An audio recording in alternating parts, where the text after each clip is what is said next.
Good evening. Welcome to the Ashland Planning Board meeting of July 11th, 2019. It is 7:15 and we are in Town Hall in the Selectmen's Meeting Room. And we are being both recorded and broadcast on WACA Cable Access, and we thank them for that. On our agenda tonight, we have a number of items.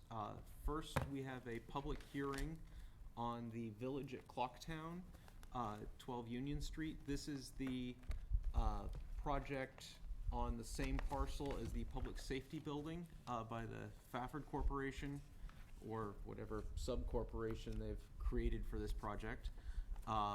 And that, I believe they're going to be continuing that till August, but we'll get to that in a minute. We then have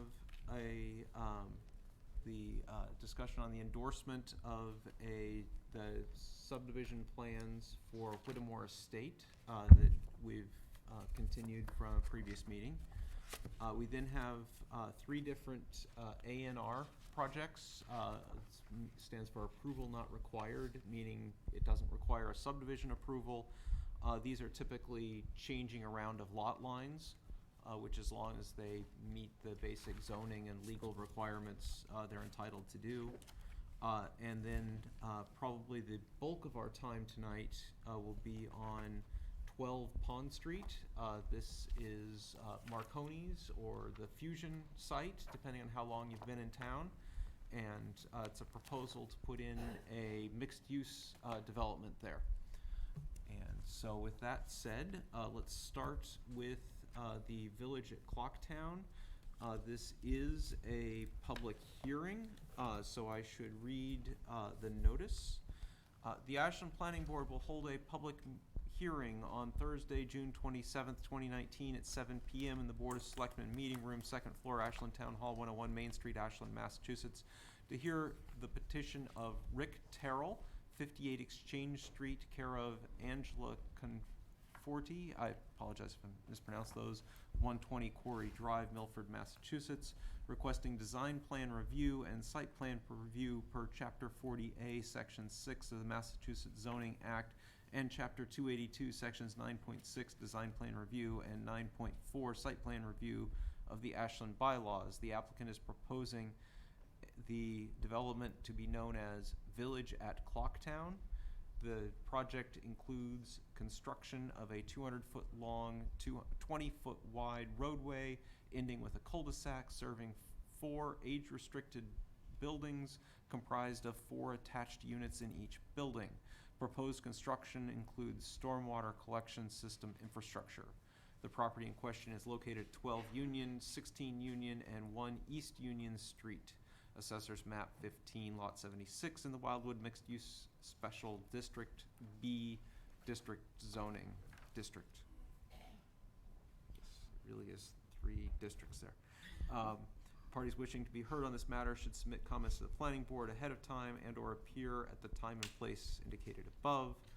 Materials may be viewed at Town Hall during normal business hours or online. And for more information, you can submit comments. Now, I would first note that the date on this was June 27th, and for information, that meeting was canceled due to lack of quorum, and that's why this is brought forward to tonight. We also have a letter from the applicant requesting that the application be continued until August 22nd. Correct. And so that is the situation. Are you here from the public, or? No, I'm Angela Conforti. Oh, I'm okay. the attorney for the developer of this yeah. project. So I don't know if you have any questions. All right, go right ahead. If you have anything to say. It's here to request a continuance to August 22nd. And the reason for the continuance is we had a number of issues. First being the original engineer who drafted the plan has left Gary Aaron Howland, the engineering firm that does our plans. And so we had to switch engineers, and then we came to realize that the proposed building units were townhouses, and their garage is ground level, and then living on second and third floors. And like I said, we came to realize that for age-restricted housing, 55 and over, that's probably not ideal. So we're switching up the plan to accommodate single-level,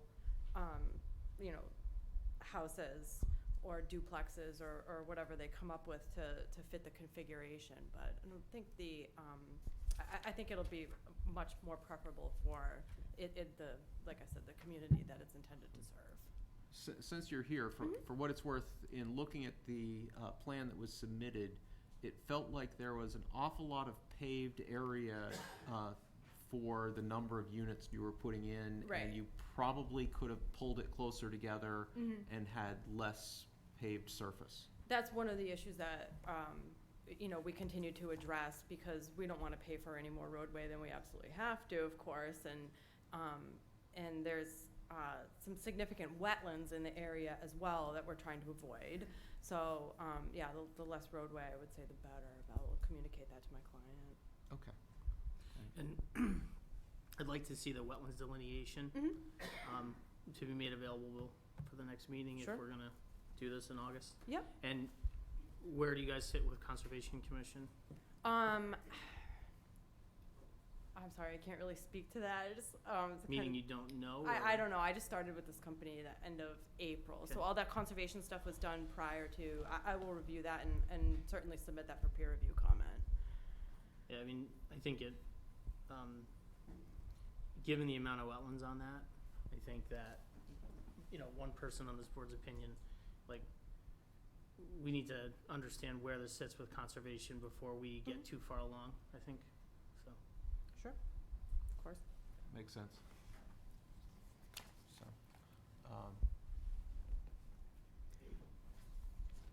right, this is a public hearing, so since we have been doing some discussion before we continue this, I will open it to public comment. I see none, so we will, is there a motion to continue this till Thursday, August 22nd, and let's say at 7:15? So moved. Second. All in favor? Aye. Any opposed? That passes 5-0. Thank you. Thank you. All right, we now have the definitive subdivision for Whittemore Estates.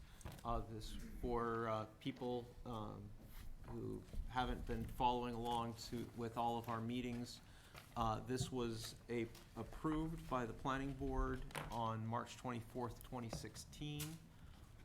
Normally, the planning board puts in a 2-year sunset clause into most of our decisions, saying if no action is taken, the plan expires.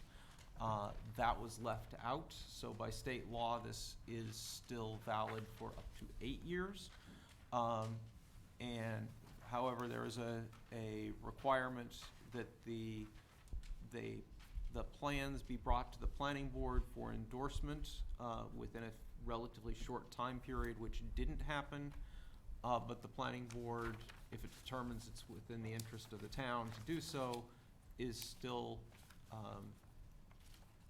within its jurisdiction to choose to endorse the plans.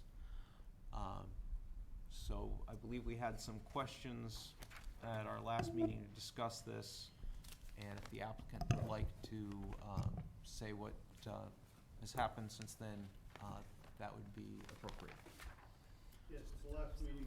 And I apologize, you will need to go to the podium or people at home won't be able to hear. My name is George Connors. I'm an attorney representing Chelsea Development. With me tonight is Michael Bryan, sitting in the second row in the blue shirt. At our last meeting, there was a discussion on the issue of sewer for this particular project. There was a letter that I sent to the town on June 20th indicating that the sewer had an easement that was obtained, and there was some discussion with DPW relative to running sewer and water from this site out to another location, Brogden Lane, which is abutting that particular site. That process did not pan out, so the site relies now on septic systems and wells, as was the original design. The idea to change it to sewer and water and the municipal system was to remove a lot of the tree clearing that is necessary for the on-site septic systems. They're fairly large. It's difficult soil and things of that nature. So the area in light green on that plan is generally the disturbance area for development of those lots. There is an email from the town DPW dated on April 4th that indicated that the DPW did not like the idea of sewer coming through for that site. And then there was a subsequent letter, which I think was given to Mr. O'Brien on June 26th, your last meeting, that said DPW reviews the site plans and the proposed stormwater system and had no issues with the design. In addition to that, there was a letter that I believe appeared at the planning board or at conservation and ultimately at the planning board with respect to drainage issues along the frontage of the existing lots along Whittemore and the impact to the road. We authored a letter indicating that the grades of the road are going to go up and then down from Whittemore so that water from the street will not go into the subdivision. It will continue down the gutter along Whittemore Drive.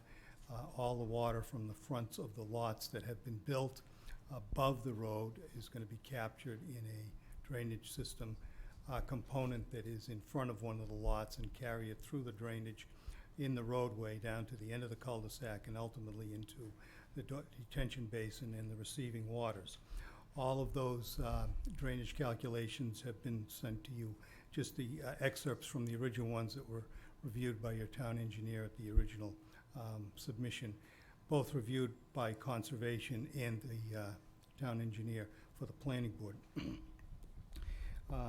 The stormwater has met all of the DEP stormwater requirements, including reduction of total suspended solids, infiltration of water, and all of the stormwater that emanates from this site has been reduced because of the detention basin. So the both volumes and peak rates have been reduced below existing conditions. There was a concern from one of the abutters that I had mentioned a bit earlier on a letter that made it to conservation and ultimately to the planning board. And Mr. Ross from Chelsea, he had authored a letter just before we met with you that said that he would indeed commit to installing that drain, which is part of the drainage system. There were some additional issues with respect to signage for the road and traffic issues.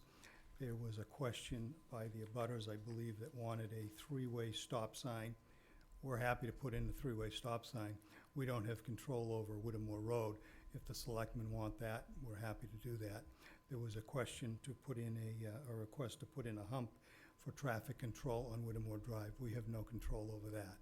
So I think that at this particular point in time, other than the fact that there's a fair amount of open space being developed in this subdivision for the ultimately being given to the town, approximately 7.5 acres as a trail leading from behind the second and third lot on that subdivision on the left side of the road, so it can connect to other open space, ultimately to the Ashland and Hopkinton Town Reservoir, plus a easement from the end of our cul-de-sac into that 7.5 acre open space that we're going to grant to the town upon completion of the subdivision.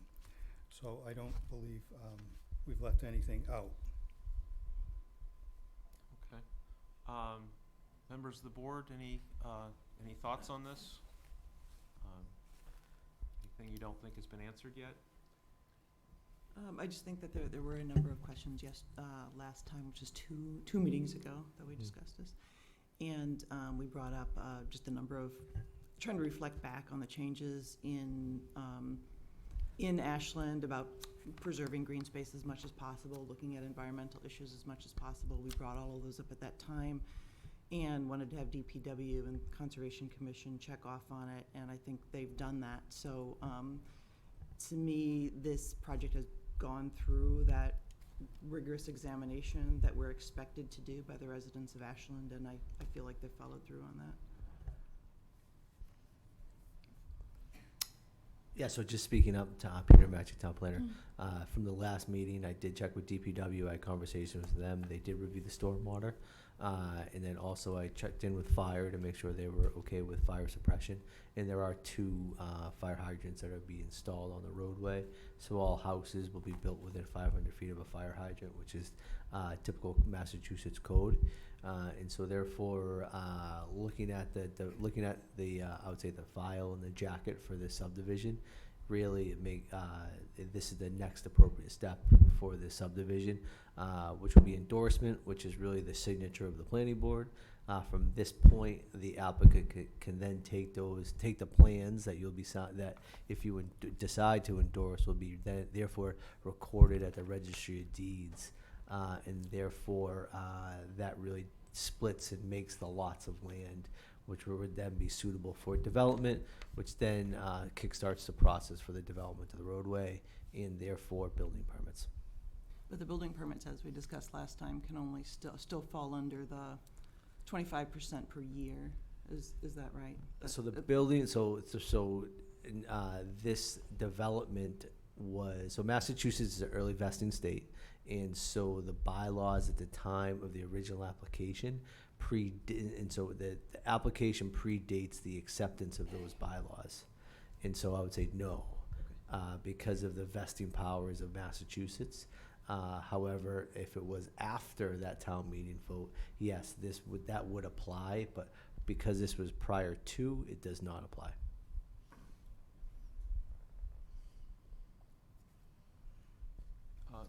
My thought, as I believe I'm the only board member who was here when we went through this process back in 2016,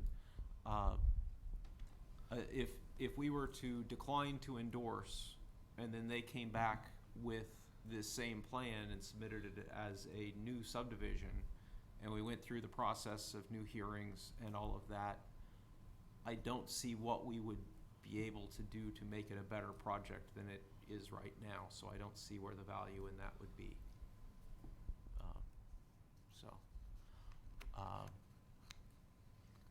That said, this is not a public hearing or public discussion, but I would entertain public comment if somebody from the public has a concern on this or wants clarification on something.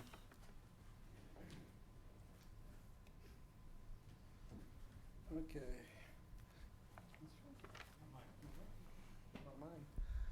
Good evening, Mark Tassoni. And I'm just going to say thank you for re-saying what was said last meeting under the discussion about time in pre-German town meeting before, after. This has been a afterthought of saying, what should we do? Now, my only thinking is, why would you want to not endorse on something that is legally ready? Thank you. Right.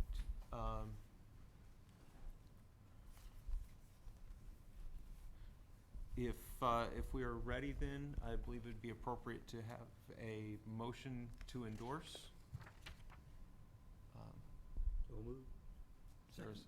Okay. All in favor? Aye. Any opposed? That passes 5-0. So, planning board has voted. Yeah. All right, so we'll handle that signing sometime off camera so we can move ahead to our approval not required items. Unless there's some reason to go in a different order. The first one I see Yeah, I would just keep going. listed is 100 Fountain Street. Do we have an applicant for 100 Fountain Street here? This is engineer. Okay.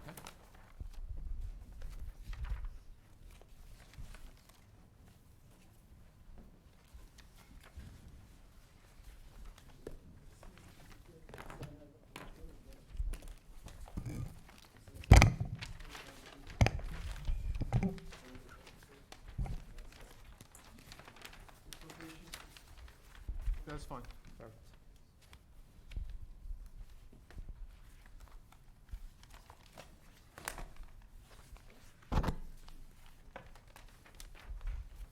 Evening, folks. Joe Marquardt. I'm here on behalf of Sue Robertson, who is one of the trustees for the Robertson Nominee Trust. They own several acres of land at the corner of Fountain and Upland Street. Sue resides at 100. The existing dwelling, what they would like to do is create a parcel on the corner of Fountain and Upland, taking some land from the trust and a small portion of the land from Sue's personal building lot to create the parcel. Show it here on this plan. It's a bit convoluted because we're trying to identify areas that may be subject to a mortgage that Sue has on her home.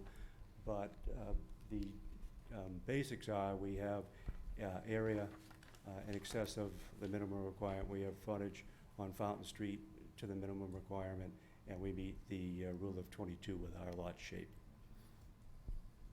So, looking at the map here, essentially you're creating, what is it, lot 11A? Is that, am I reading this plan correctly? Correct. And the existing structures are on lot 12A, and this has nothing to do with altering those existing structures. The plan is for them to stay? The plan is for them to stay. Those existing structures, that home is Sue's home. Okay. She will continue to reside there. We just needed to add land from her parcel to help create a better shape to the new lot 11A. I believe that's a historical building, and I had at least one resident contact me with some concern that something might be happening with that, so. I No, wanted no to- changes contemplated. So that's good to hear. So essentially, you're creating one new buildable lot, is that the Correct. upshot of all of this?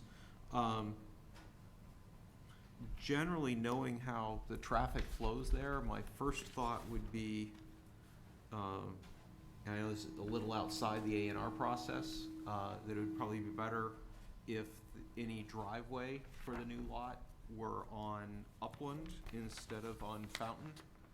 There's a lot of traffic on Fountain, and adding new driveways there is not something I'm excited about. That said, with an approval not required plan, one of my standard questions that I usually ask the town planner is, from a legal standpoint, is there anything about this that raises questions where we'd, even if we wanted to, we would have some reason not to approve this? No, this lot meets the minimum requirements, has the frontage, it has the square footage, and there is no reason not to approve this. Okay. Any comments from the rest of the board on this? Anything I, Seems straightforward. okay. All right. This isn't really a public matter because it's not a public discussion. It's, but if somebody from the town has a strong concern, I'll go ahead and recognize you, as long as you keep it brief. Julie Nardone, 86 Elliott Street. Just a quick, that's a potential historic district called the Fountain Street. And I'm just wondering, it's kind of smaller homes in that area. And again, you can't stop people, but are we going to have a mega mansion there with the little historic homes around it? That's my only comment. Thanks. Speaking to that, Peter Matchak, the town planner, the A&R doesn't describe the buildable, the house that is going to be built there. It's really not a question of this application of what the design and/or structure will look like on that particular lot. If the applicant would like to answer, though, that would be nice. I'm not aware of any plans that they have. I believe the lot is for sale. Okay. All right, if there's nothing further from any board members, is there a motion to approve this plan? Second. All in favor? Aye. Any opposed? And that passes 5-0. All right. Thank you.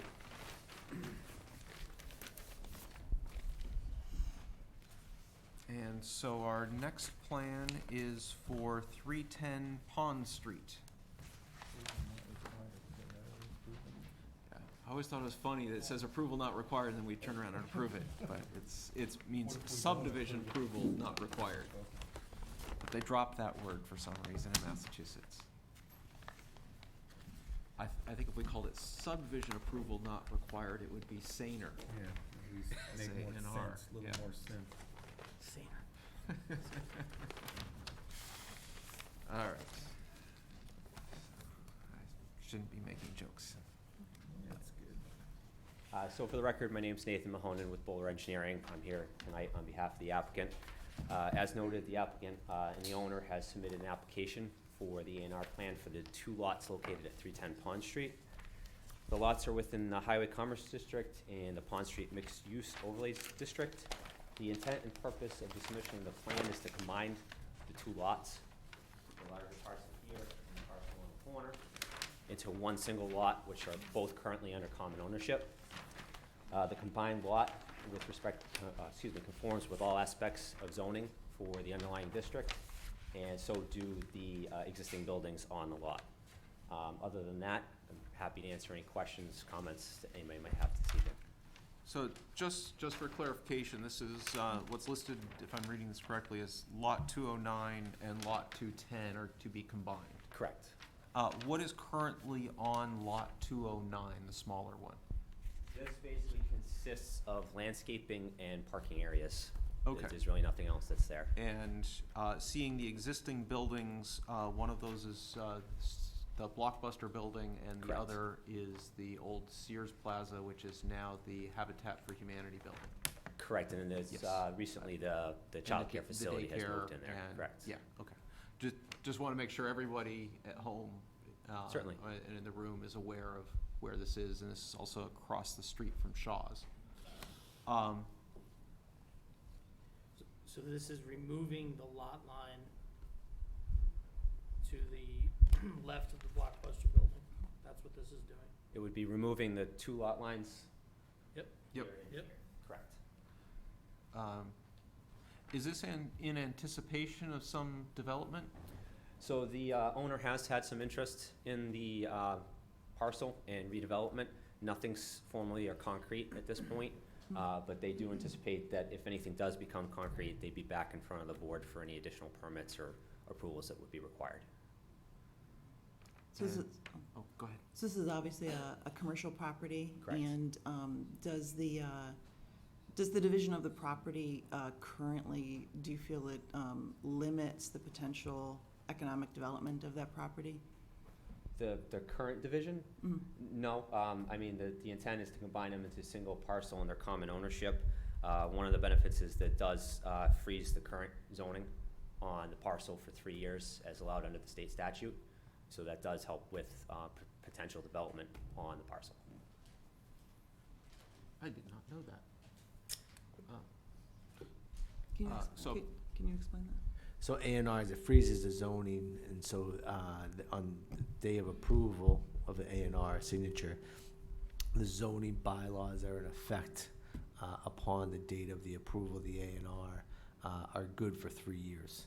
So the same idea behind the freezing after a subdivision approval, which is for 8 years, A&R approval freezes the time frame for 3 years. So, for example, when Fafford did the A&R for the public safety building, that actually froze the zoning for the Clocktown project, which made their preliminary subdivision plan on that probably redundant. Correct. Okay. Yeah. They probably didn't catch that, or they wouldn't have done that. Anyway, same question I have for the last one. Is there any legal reason that we should not endorse this or might not want to? No, this meets all legal requirements as stated and as within the Ashland Town bylaws. I struggle with the freezing of the zoning.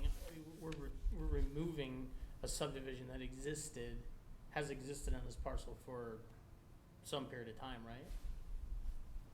And this has been there for as long as this property's been developed, is that? I can't, I have not, I don't know when this lot was created. Yeah. However, it's really state statute within chapter 40A concerning the freezing of property, and at a next meeting, I can bring more information regarding the state statute regarding A&Rs and vice versa subdivisions.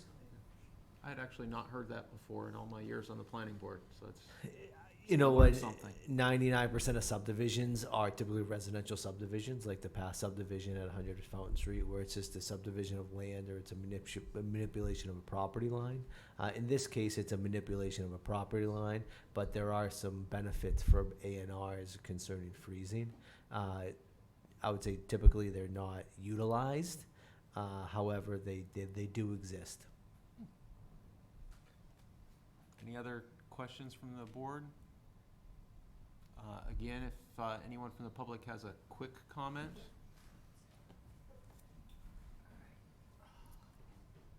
Sarah, I think you were the first to move, so if you want to go first. Give you the first mover advantage.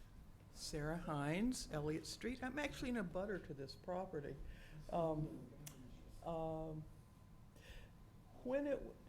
There's several issues on this. With the Pond Street redevelopment happening, I understand that the owner had permission from the state to do a new curb cut. I'm kind of curious if that's going to stay, because that actually affected the engineering of the Pond Street redo project.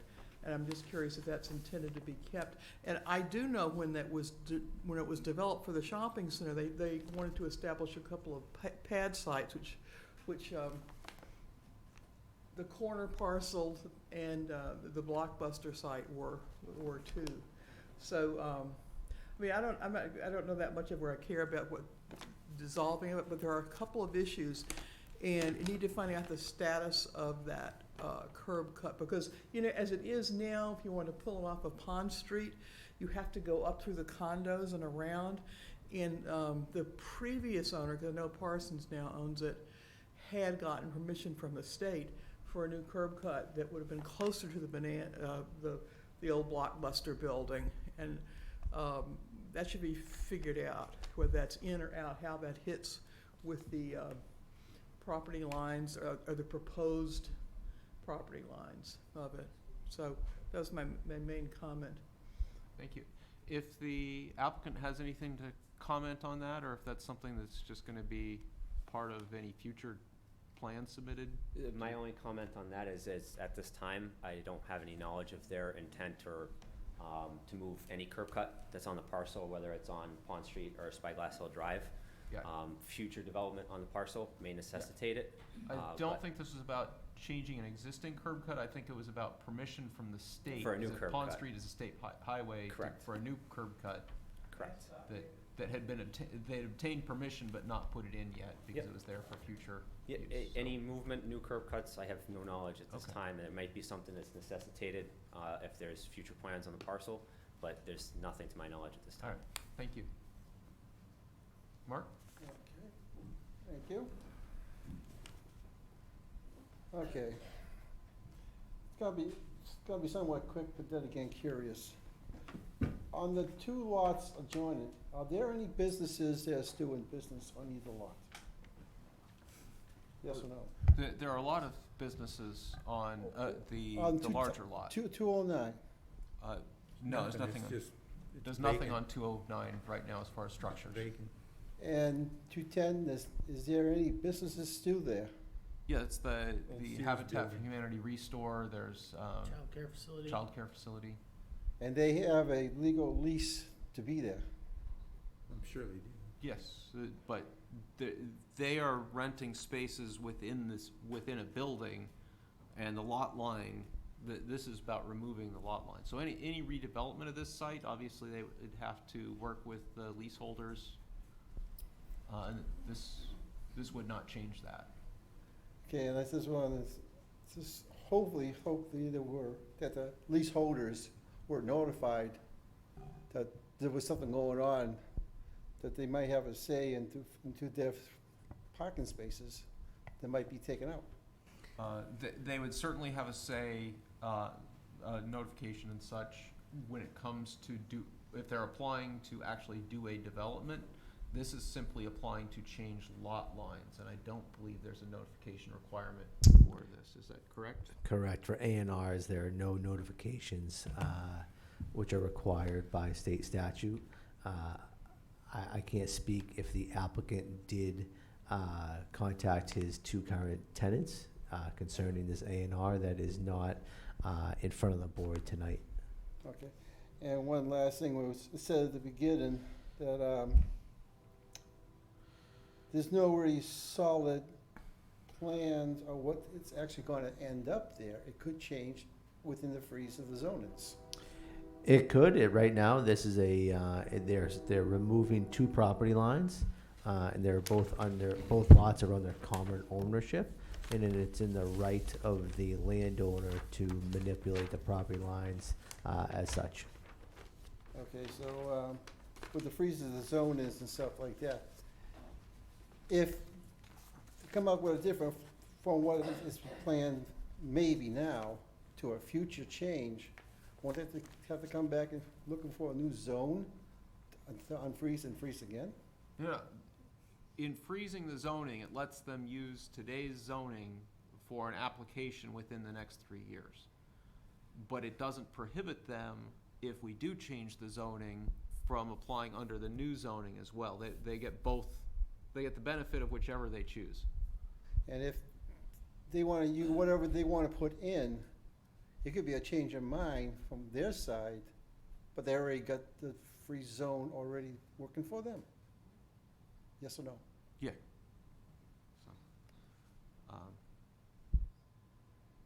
So it is what it is, and I think legally we need to move ahead with it. So it's a to be determined sort of thing. Yes. Thank you. Very much so. All right. If there's no further discussion, is there a motion to approve this plan? So moved. Second. All in favor? Aye. Any opposed? That passes 5-0.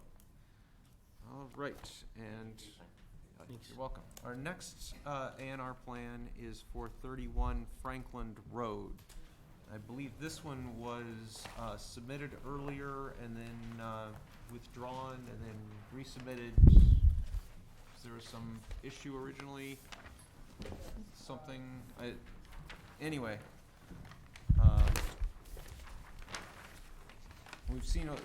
Some of us have seen this plan earlier this year. So if you'd like to introduce yourself and let us know what's happening here, we'd love to hear that. My name is Steve Fleming. I'm from Vineyard Engineering and Environmental Services.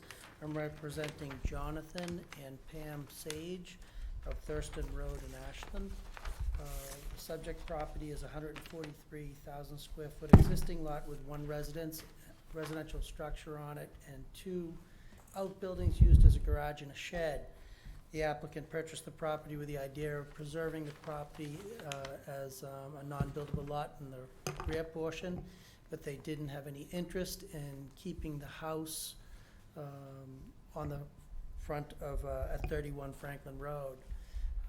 The idea of it originally was to preserve that lot, and as they got into it and we started looking at the options, what we'd like to do is create a non-buildable lot out back that might be revisited at a future date.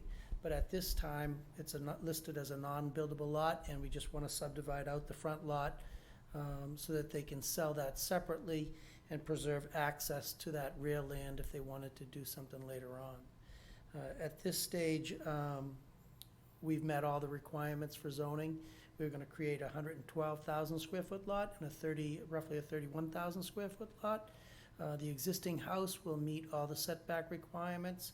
The reason why the applicant stalled at one point was because we were concerned about Rule 22, which is not applicable because we have because of the size of the lot. Okay.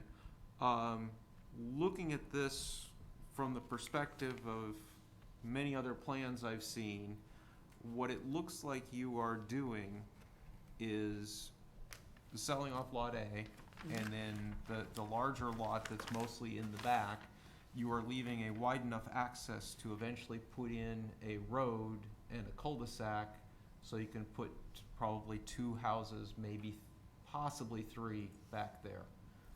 We want to try to create, well, there's 3 things that we're trying to do. One is sell the house out front.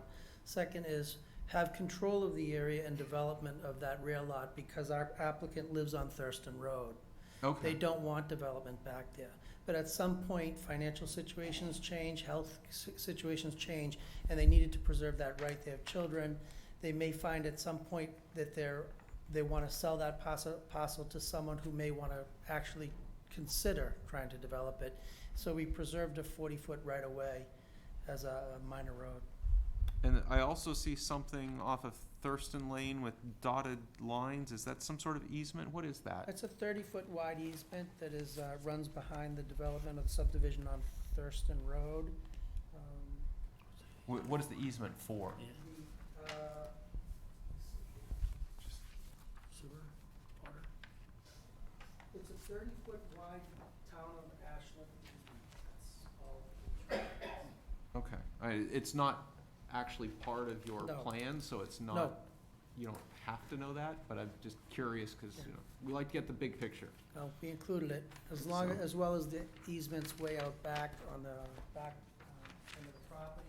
Gas company. Surveyed the lot, and these easements are coming in, and the background information on them is not really all that accurate, or it's questionable. So at some point, if they do decide to develop, they're gonna have to take that into consideration. They may need to do more research on that back end.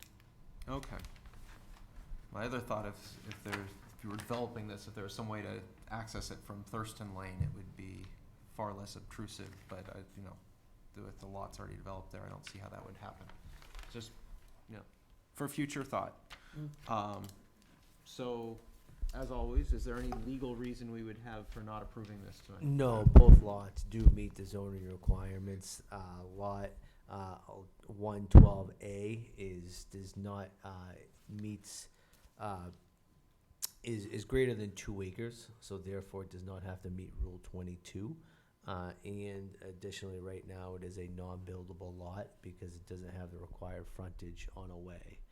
So therefore, that is a non-buildable lot. The one buildable lot on this plan surrounds Lot A, which is where the existing 31 Franklin Street exists. The structure, the dwelling exists on that parcel. So therefore, in that lot, Lot A meets the minimum zoning requirements, and there's no reason for the board not to approve this plan.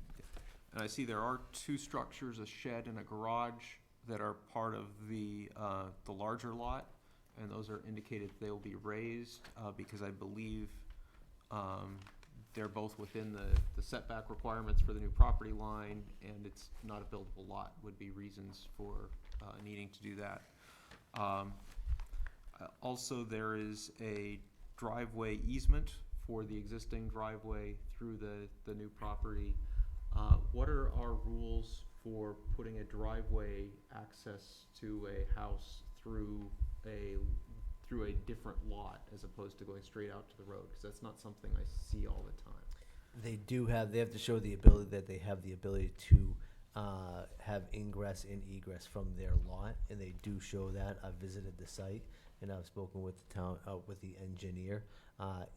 If that circumstances presents itself, they do have the ability, they are not blocked from that right of way for ingress and egress reasons. There is an existing driveway, so the less obtrusive way would be to continue on for ingress and egress through an easement of that existing driveway. However, if necessary, they do have the ability to implement a new driveway. All right, any comments from the board? You covered it, Preston. Okay. Anyone from the public have anything brief to say on this? Okay. That said, it would Someone on the board like to make a motion to approve this plan? Second. All in favor? Aye. Aye. Any opposed? That passes 5-0. All right, that brings us to our big item of the night, which is 12 Pond Street, where the most recently was the Fusion Restaurant. And my understanding is we don't currently have a formal application in front of us. That is correct. But I happened to be at a technical review meeting where this was being discussed, and mentioned to the developer that if they wanted to present the plans to the public, to the planning board in a public meeting before doing all of their engineering and work to get some sense of where the board is on this, that I would welcome that, because the sooner we get involved in discussions, the better, especially if we see major things we're gonna ask them to change. So this is an informal discussion in anticipation of a plan, an application being filed in the near future. So with that said, if you would like to introduce yourself and introduce the project, that would be great. Thank you, Mr. Chairman, members of the board. For the record, my name is Terry Morris. I'm an attorney with offices at 57 Elm Road in Newton. And I'm here this evening representing my client, Mr. Charles Zamuto, who is the petitioner, soon-to-be petitioner of the project for this site. First of all, I'd say we're pleased to be able to have the opportunity to meet with the planning board in this informational capacity prior to filing any formal petition. I should say that my client is heavily invested in process, and as a result, we've already had 2 meetings with very active group of neighbors in the immediate area abutting the property on Pond Street. As you know, the underlying zoning district here is commercial highway, as is much of Route 126, otherwise known as Pond Street. But the town, in its wisdom, some 10 years ago, I believe, passed the Pond Street Overlay District, and those zoning regulations apply to the subject property. I think it's particularly informative to quote from the purpose of that underlying district in discussing this plan. And it says that the purpose of establishing the Pond Street Mixed-Use Overlay District zoning bylaw is to promote economic development, encourage more efficient use of infrastructure, add vitality to the corridor, and provide better access to employment opportunities and services. And this is the key, by allowing high-density mixed-use mixed residential and commercial uses within the same building. What we have before you, those, as you know, an overlay district typically has dimensional standards that are somewhat more relaxed than the underlying zone for purposes of trying to achieve the objectives of the district. In this case, this is no exception. The underlying district allows 3 stories and 35 feet height in a commercial highway district, and 5 stories under certain circumstances. In this particular case, the Pond Street overlay does allow as much as 5 stories under certain circumstances. I think it's important to note that the petition that we're presenting before you actually is a 3-story building.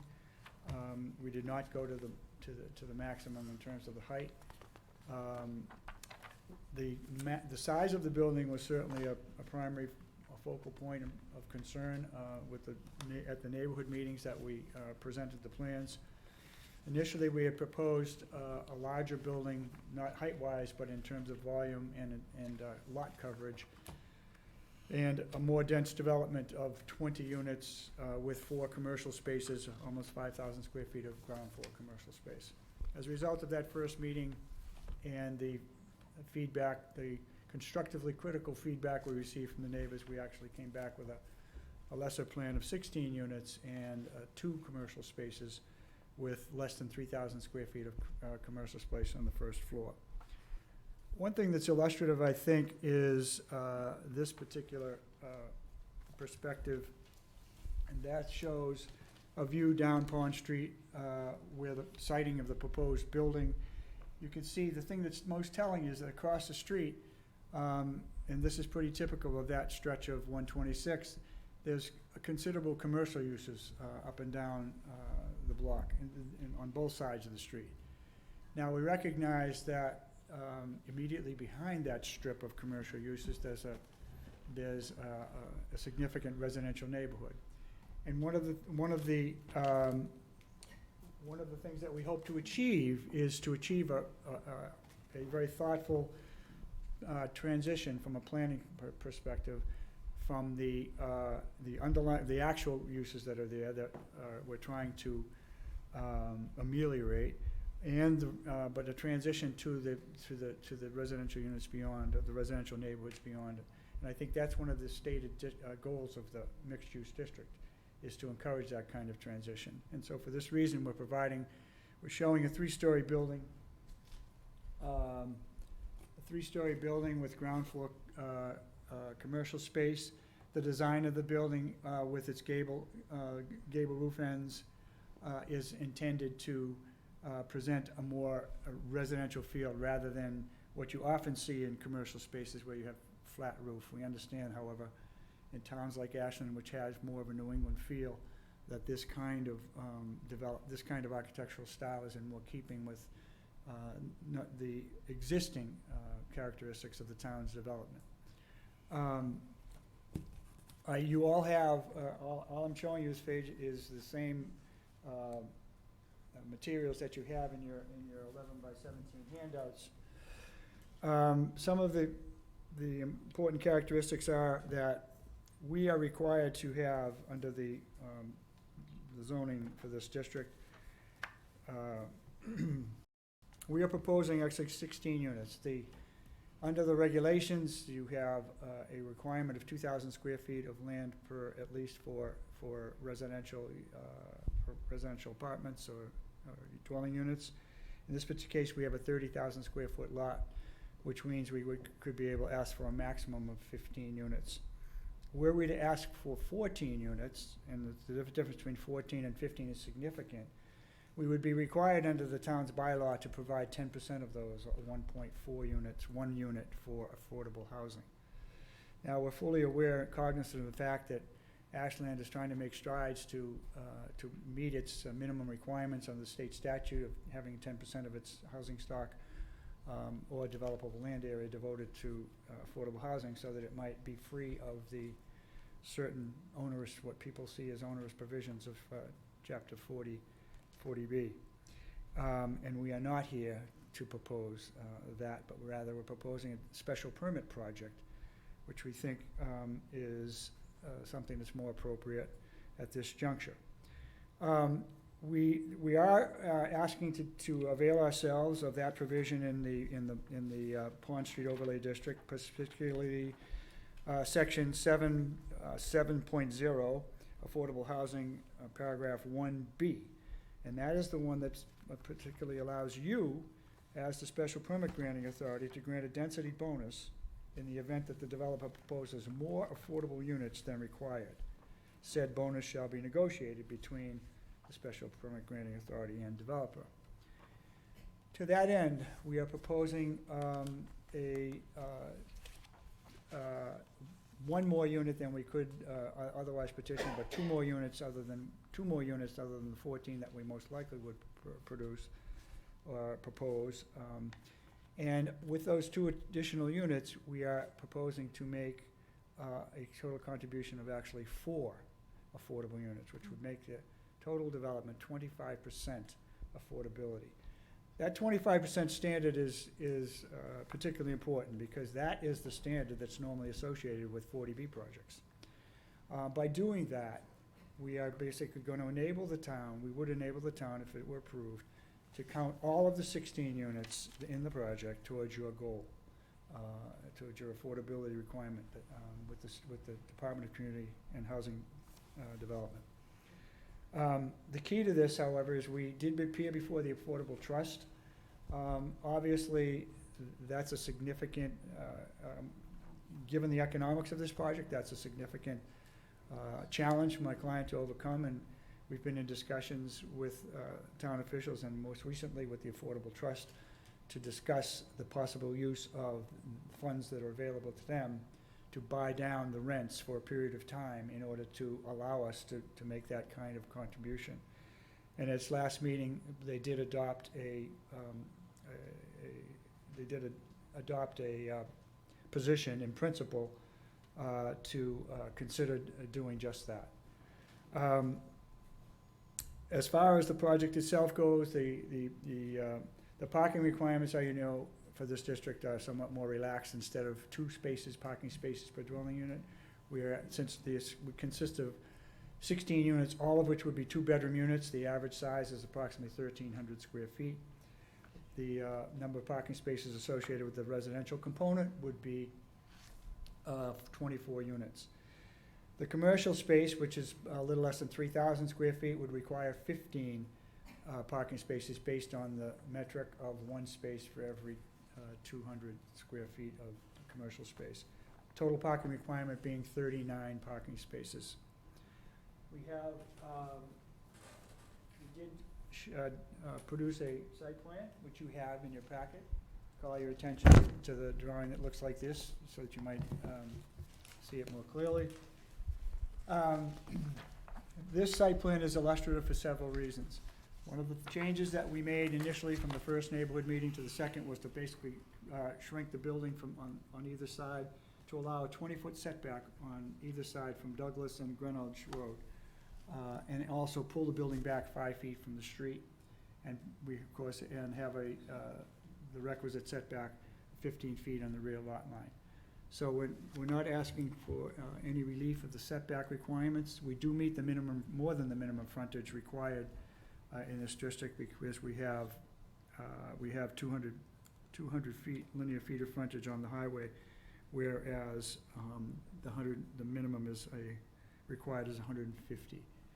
One of the key things is this is the residential building, or the mixed-use building. All of the the parking spaces in all of these parking spaces are within the building, which we think is an important site planning consideration. The parking is out of sight. And we've provided, in addition, given the shape of this lot, which is in an L shape, we have a space for providing additional accessory parking at the rear of the building. One of the things that we wanted to do to distribute the vehicular access was to have one of the curb cuts coming off Pond Street off of Greenwich Road to access the parking spaces that are located within the building and that are being used for the residential component of the building. The 16 spaces which are located on the 2nd and 3rd levels of this building. The second, the way that we wanted to disperse the traffic circulation, was to have the second curb cut off of Douglas Road to provide access to the accessory parking lot behind that would be used to service this building, the commercial space in this building, but also, and this is an important consideration, we would propose to unbundle the parking. Unbundling the parking allows us basically to assign parking spaces to those people who actually need them, rather than, and so that if there are actually people who, the requirement is 1.5 spaces, someone somewhat humorously suggested, how do you have 1.5 space per unit, but It's a smart car. clearly, I'm sure you've been faced with that challenge before. But in case someone only takes 1 space, or they had, for whatever reason, has no spaces, then we would have that space in a pool of spaces that would be unbundled and therefore be available to service the entire building. We are providing, although we're only required to provide 39 spaces, we are providing 50. That's a surplus of 11. We're doing that largely in response to concerns expressed by the neighbors about whether there's going to be sufficient parking associated with the proposed use. It certainly is within your purview as the planning board to decide what you think the appropriate number is, somewhere between what the minimum required is and what we're actually providing. But we are saying we did provide more rather than less, because that was at least a concern to many of the neighbors, I would say, who are in the immediate neighborhood. So,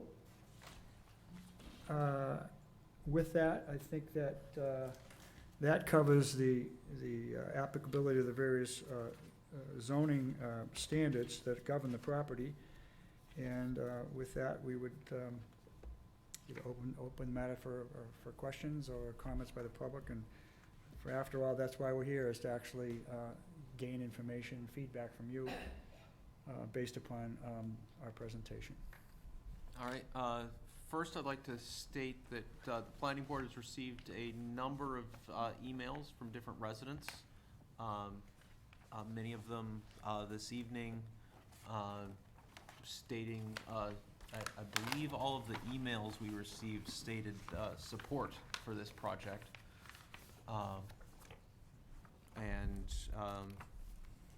So I just wanted people to be aware that we've received those. I don't see a need to actually read those out in public. I believe all the members saw those. But if, Just like, okay, the back parking lot, do you have, just to make sure when you do your plans, a way to get from there to the commercial without going on the street? There's no sidewalk or any access, so Yeah, you might wanna add that. Thank you, Mr. Buchanan. That was something that did come up in various forums, and I have discussed it with my client. One of the challenges in doing that, and you're absolutely right, it would be make it more accessible, is the idea that the parking lot associated within the building is for those spaces that are associated with the residential. And so we have some security concerns about allowing general access through the building, but that's certainly Or a at valid least point. and we- Around or sidewalk or something. That, in fact, is one of the things we discussed, we had discussed prior to coming to the meeting, and that was the idea of providing for a sidewalk along here to get to the front of the building from the parking facility, so that is indeed one option. yeah, is there a sidewalk on Pond Street with the Pond Street redesign running in front of this or not on that side? I can't answer that question, yes. I'm being Yes. told yes Yeah, by I can a speak to large number that. of people. Reviewing the design work on Pond Street with Mass DOT, there will be a sidewalk, and there'll also, that runs up and down Pond Street. So yeah, so if you included a sidewalk from the parking lot on Douglas Road to The Pond front Street, sidewalk. then that would Tie in. serve as a tie-in for the people parking there, going to the commercial Exactly right. from the Yes. front. And they would just have to service that when it snowed and Mhm. things of that nature. Where would the dumpster go? Sorry, what was the question, I'm sorry? Where would the- Where would the dumpster go? The dumpster is likely to go somewhere in this location here at the back of the building, but we want to keep it, obviously, we are concerned about proximity to our nearest neighbor, so that's certainly an item up for discussion. Snow It's one of the removal, you'll have to make sure. One of the reasons why we hadn't located it was because we're here for just that kind of feedback. Snow removal plan, you'll have that all. Snow removal, our intention is to remove all the snow from the site.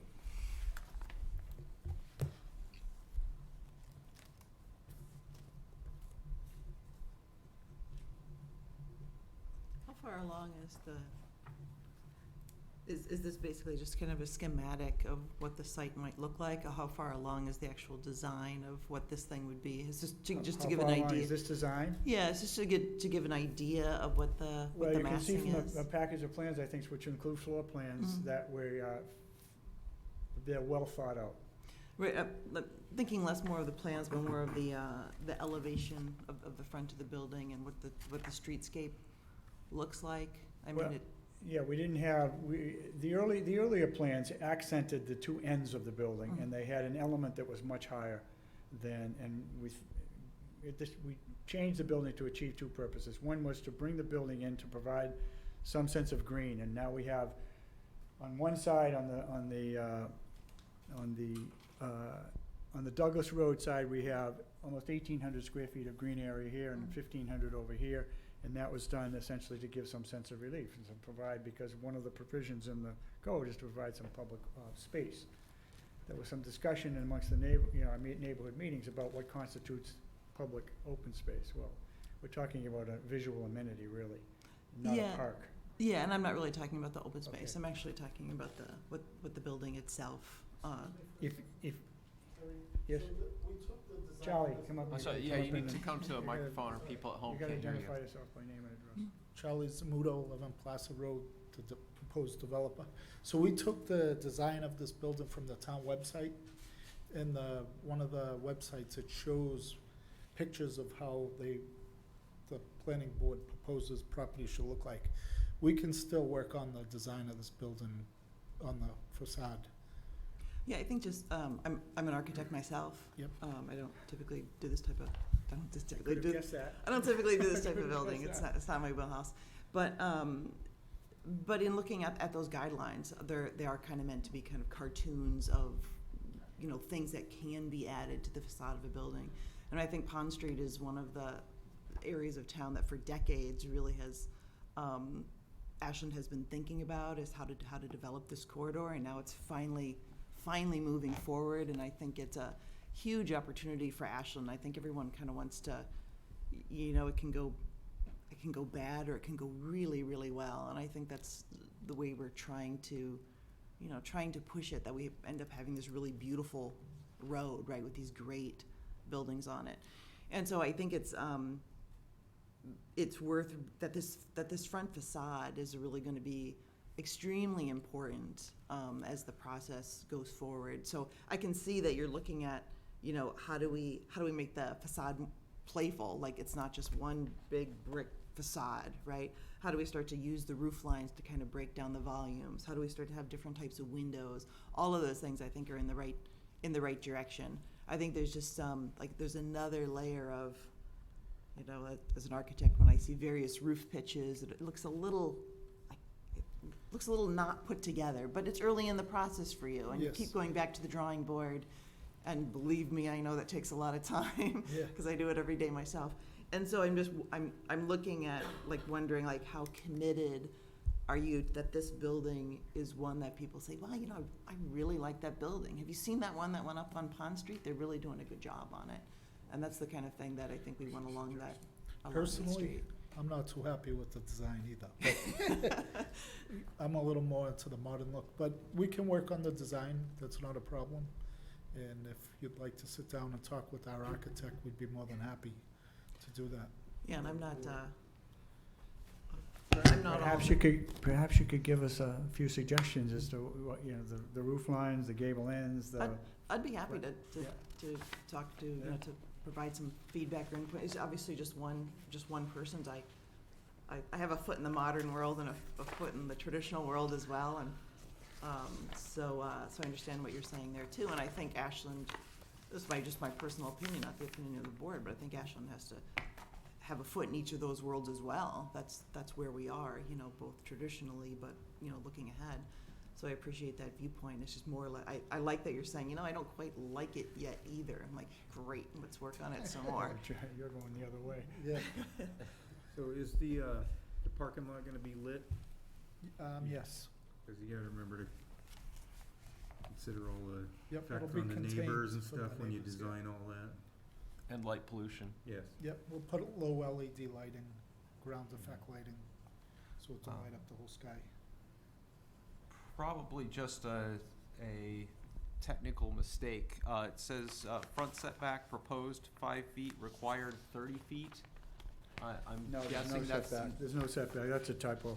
Yeah. There's no I'm setback guessing in that that was zone. looking at the non-overlay requirement as opposed to the overlay district requirement for setbacks. That's correct. I think So, also on yeah. L1, it says total It's also the project, same thing with the rear. The rear is not 30, it's 15. and that's true for the parking, right? Total required parking 49, I think you said 39, right? Yeah. I said 39, yeah, this is based, our architect applying CH Yeah, standards. yeah. That's why I took the Those should be pains to cleaned up basically- for the formal submission. Yes, but that's why I took pains to explain how Yeah. we got there. One question I had was just because in one of the emails that somebody had sent before about that they're a resident across the street and the school bus stop actually picks up the kids at in front of the liquor store across the street. So I'm wondering where you anticipate like a school bus pickup for the residential part, like being in front of the main lobby of the commercial area, or more kids congregating across the street, like, seeing where that would transpire. We'd be willing to work with the school department if there's any requirements for where the pickup and drop off would be safest. Yeah. I can't tell from the plans, like, would a bus be able to come down like Douglas or, the other road and loop around, like, make a full loop without Oh, having yeah, to, you like? can drive around the block. Alright. You can drive around that area, Yeah, but you can go down I'm to sure the you can school work with garage. the school Garage. department. I don't know how safe it is for a pickup in the liquor store parking lot either. Yeah, I was surprised when someone said that that's where their kids get picked up, but. Well, I can buy their lunch on their own. That liquid. Pick them up No. in front of the liquor Bad store. joke. What about sustainability on this project? I mean, that's a big, also another big thing for Ashland, being a green community. We have stormwater management that we're obviously having to deal with now from a state level. Possibility of solar on this building, obviously meeting stretch code, going beyond stretch code. Is there an interest in how far you can, what you Well, can do? Yeah, we'll do all the stretch code requirements. We do all LED lighting through the whole entire building. All our common area, all the affordable units will be exactly the same as the other units. They'll all be Class A units. Are these units, are they intended to be rental or for sold condos? Yep, long-term rental. Mhm. The 25% affordable only gives the town a bonus if they're rentals. Got it. In terms of the commercial spaces, one of the things that we do bump into is the cost of, if people are considering restaurants, there's grease traps and certain equipment associated with that. Do you have thoughts about what you're proposing for those, or what you want to see there, or? Yeah, we're gonna put a grease trap in for both spaces, and we have been talking to a local restaurant, but it's just talk. We haven't really got too far, but they seem pretty excited, and hopefully we can put something together. Thank you.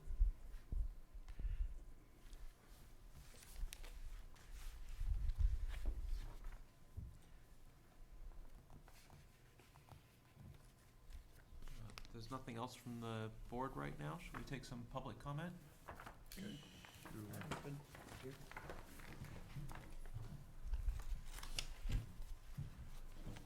I have to go, so I just want to say this is a top 125, now down to 120. It could be even less. Historic building in town, our finest example of mid-century modern. I hear people saying, oh, that's some ugly building, and that's exactly what they said about this building 18 years ago. So it's untrue. You can put that building back the way it was. People just, they don't know how to look at historic buildings. They just don't. It's only some people can do that. I think it's a horrible mistake to take this building down, and the CPC monies are the trust monies. So you're basically taking CPC monies given to the trust. You're gonna tear down a historic building, use the money for affordable, so you've got a contradictory use of CPC funds, and that's not what those funds were intended for. And then my other issue here is one it's just a nonstop issue in this town. This process feels like it's already tainted. It feels like it's already a done deal the way everyone's talking. This is a special permit. But you'd think that it was by right the way everyone's talking. And we have a problem in this town with our town leadership deciding they want something, and then they just get in everybody else's lane and do whatever they want and force it down everyone's throats, and the other people, the neighborhood, the community that everyone keeps saying they want, they're just mowed down like with a bulldozer. It's really terrible. I'm concerned that there were these meetings in the basement, that apparently at the other meeting there was the select board said that they had committed an open meeting law violation, but this kind of stuff goes on all the time in this town. And I would hope that this board you're elected, you're supposed to be independent, you're supposed to be the check and balances that we don't seem to have in this town. I mean, I would hope that you would take comments from everyone, including the people that aren't the power elite, just us regular people who don't seem to have much of a say in this town, and think of what is the best long-term decision for this town. Is it another generic apartment building, or is it to save a historic building? Because down the road, I truly believe we're going to be sorry that we tore this down. And this restaurant, talk about job revenue, a job creator. Restaurants have lots of jobs. This could be the cutest restaurant in a neighborhood, a little watering hole. But in this town, it seems like all we care about is the short-term revenue, and it causes long-term problems. Thank you.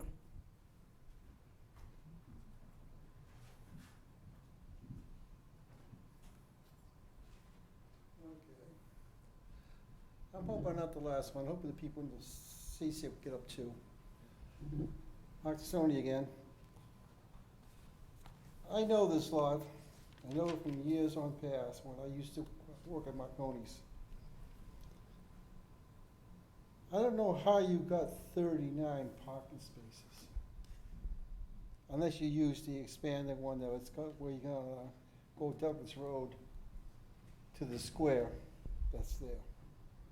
And Green Hollage and Douglas Roads are residential 2-lane traffic areas where residents live.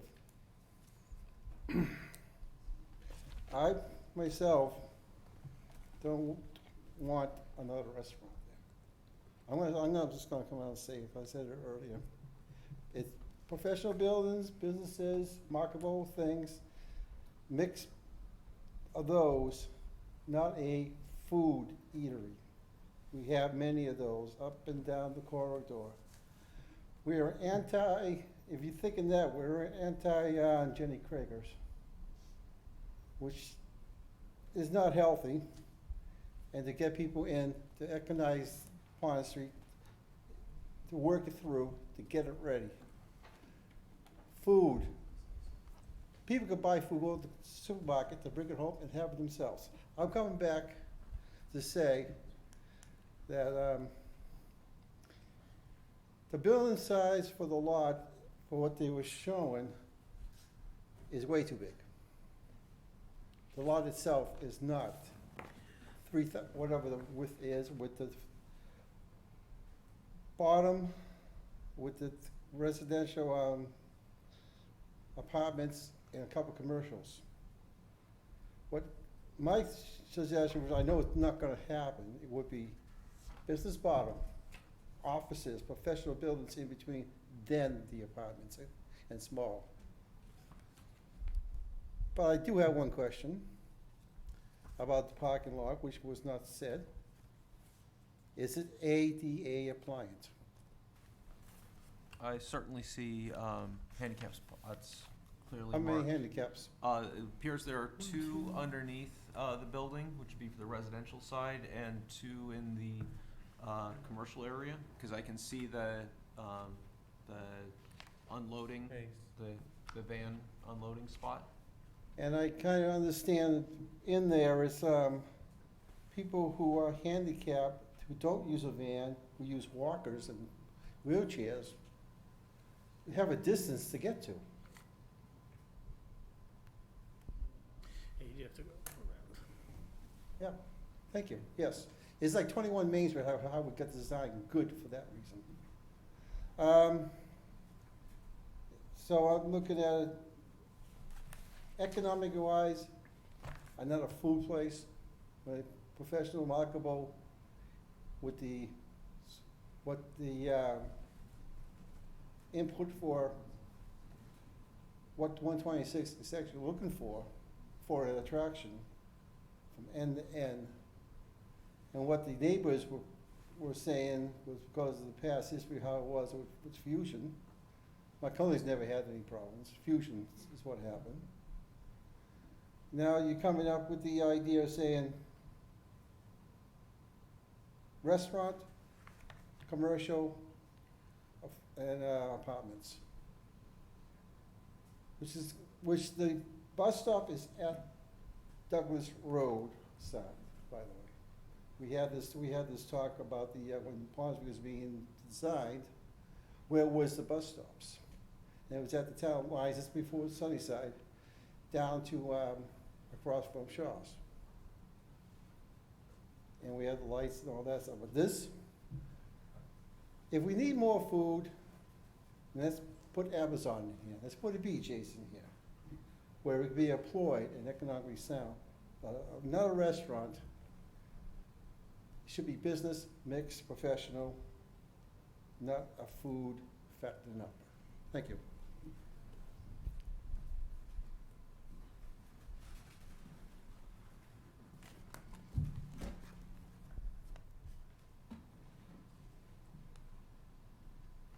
Hello, Catherine Jerzyk, 11 Rodman Road. I did not go to the first meeting that the developer had, but I did get reports from neighbors and it was well attended. And I guess I have one comment that I think if the planning board really wants public participation, you might want to hire Charles and his team because they got a good turnout. So he took it seriously, and I think that that's a good thing. But so going back to the first meeting that was in April, I mean, the report was basically too big, doesn't fit our neighborhood, lots of concerns about sort of the scale and the roadway. So I did attend the second meeting, and those were the same concerns. And I can honestly say that I did not hear one person say, you know, it's not in my backyard scenario. We imagine that something could be built there. There's definitely value to having the town put as much effort to maybe working to get a restaurant there, because we know for a fact restaurants have tried to go there, and our entire town's being held hostage by a greedy owner of that parcel, right, that's not allowing that. But that aside, if there's something, you know, tentatively in front of us, and I think I have to stress that it's tentative, right? So my concern is that the town has put an inordinate amount of effort meeting with the developer and negotiating, and not once has the neighborhood been included in that, and except for Charles having meetings, which aren't public meetings, which aren't the same. And I think that we have to figure out how to regroup until that happens. I'm specifically requesting that because that Pond Street mixed-use overlay district, it says the neighborhood shall be involved. The neighborhood, it shall. It's not even the community of Ashland, it's neighborhood shall. What does this do for my neighborhood, right? It specifically says to have open space for my neighborhood, which isn't part of this plan. And so if this was a by right project, you have at it, Charles. Do what you can do, right? Have at it, planning board. You wouldn't be hearing from us. This is not a by right project, and this needs serious consideration. And I know that at the meetings there were members of the Board of Selectmen present, but they didn't hear positive things. And somehow meetings happened, again, without any representation of the neighborhood. And if the neighborhood had actually even said to the selectmen who were there to listen but didn't offer, had said, we can represent, and we sort of said collectively, I would feel differently about that. But we have to figure out how the public can be involved if this is happening. And that is a requirement. Please read the Pond Street Mixed-Use Overlay District. I didn't make that up. I mean, that is a requirement.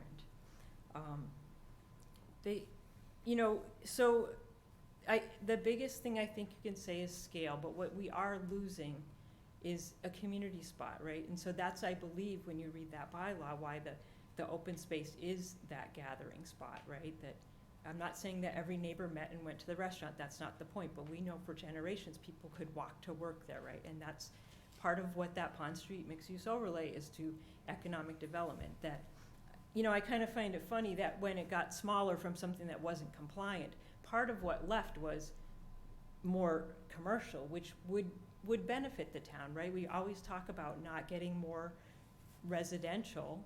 We want to offset commercial, and then, oops, we lost different proportion of scale of the commercial compared to the residential when it got smaller from something that wasn't compliant. And, you know, it's just, that's sort of a false thing to say it got smaller when it wasn't compliant, but fine, have at it. It's not compliant right now.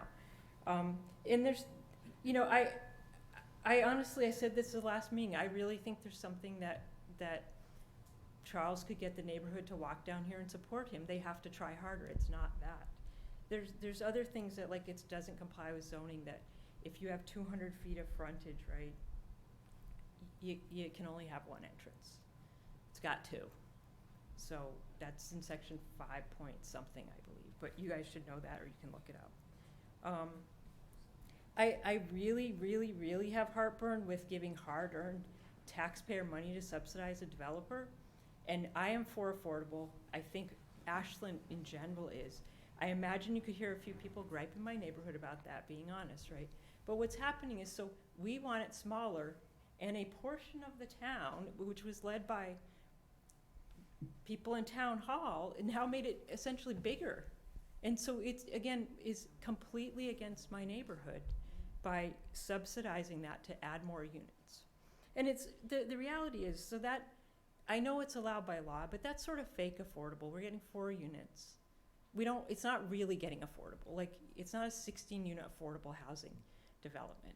And I think that all has to be considered. Like, we definitely feel, I think that this is, well, because of the way meetings happen, because neighborhood concerns I've not heard one way the neighborhood's gonna be involved. And again, please read that, it specifically says that. And then I think, just to wrap up on that affordable housing, like, somehow,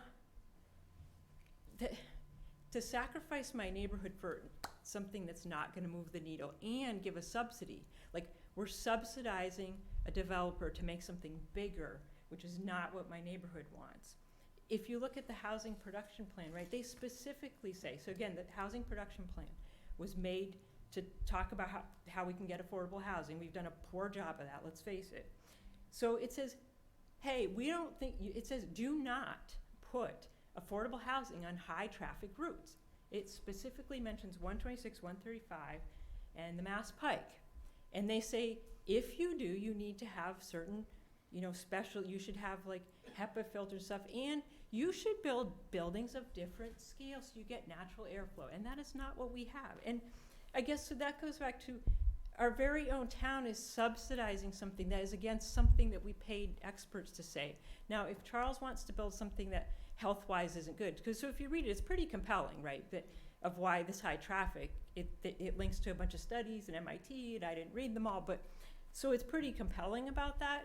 And that's not up to you if Charles wants to build housing in an area that might not be the best, but it is up to us when we're considering a density bonus for a subsidized affordable housing that makes it bigger than the neighborhood wants, that perhaps isn't even really of a quality because of the location.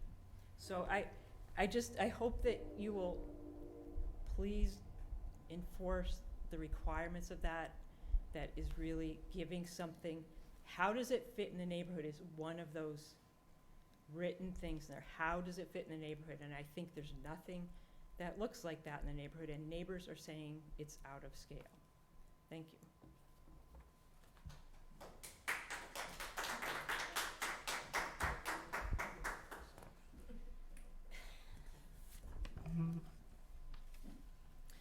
Good evening. I'm Paula Parker, 415 Captain Eames Circle. For those of you who don't know, I am the chair of the Pond Street project. There have been some comments this evening that there's not been forethought with the project, with 126. 126 has been in the making for 3 decades.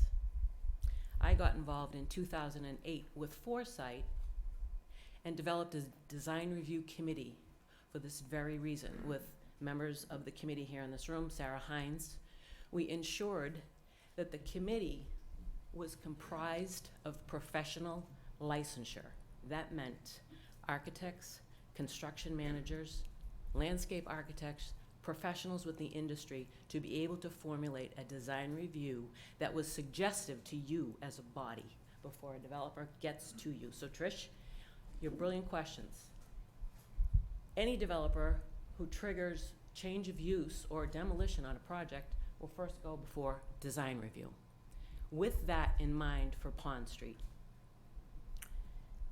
not wanting Pond Street to be a concrete throughput highway, the town saw it wise to hire an urban designing firm, planning firm, which we did, the Cecil Group. The Cecil Group, Steve Cecil, now Harriman, spent 6 months on the corridor. We did 3 design charrettes. We've had 7 meetings. We've had a public hearing by Mass DOT and a very transparent process for Pond Street. I don't know if you've read the report, but it's 100 pages of comprehensive notes and what the development of the corridor will look like in tandem with a now $17.3 million project that started at 7. Construction costs sit at 16. It's well thought. There's been time and effort and vision put into this corridor. This particular project is the first, possibly of many. We listened to the community. Yes, we want restaurants. One of the recommendations in the Cecil report was mixed use, commercial, residential. The reason we have the funding for this project is because it's recognized throughout the Metropolitan Planning Organization as a project with regional impact. Ashland, Holliston, Hopkinton, Sherburne, and surrounding communities, and to act as an economic engine for this town. This corridor has been lacking attention for over 2 decades, and now we are at the trailhead of a corridor that could change Ashland for the better. A new project, yes, it may look like it's out of scale, but they've recommended land assemblages, parcel assemblages to give higher value to the land along the corridor with opportunity for economic gain for Ashland. I support this project. He'll have to go through the design review, and let's use it as a work in progress. It's the first project on this corridor that is something that we can be proud of.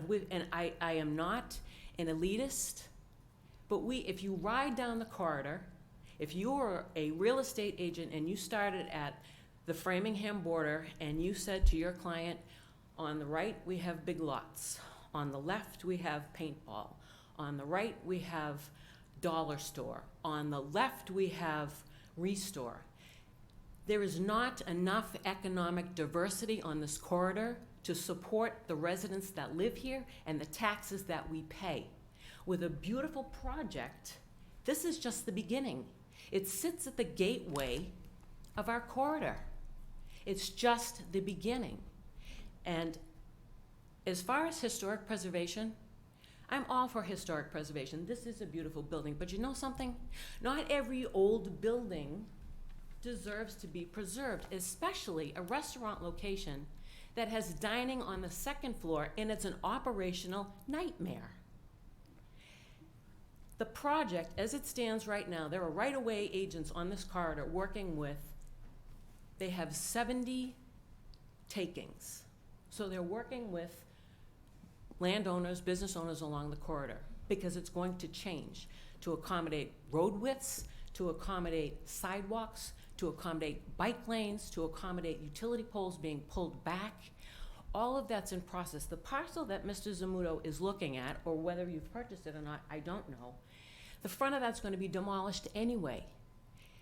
The engineering firm was struggling with the ways to accommodate a sidewalk in front of that building with the head-in parking that it has now. So it's going to be demolished regardless of what happens to the front of that building. So I just ask you, judge the project based upon its merits, within the Mass General Law, what's allowable, and based upon its merits. That's what I'm asking. And I understand people and their property values. I live in a community, I live right off of Pond Street. I face a Dunkin' Donuts, which was highly contested, and an auto body shop. We live on a commercial corridor. Unfortunately, that's part of what happens when you live on a commercial corridor. And I'm just asking to judge the project based upon its merits within the law and as a beginning project of what will change this corridor forever. Thank you.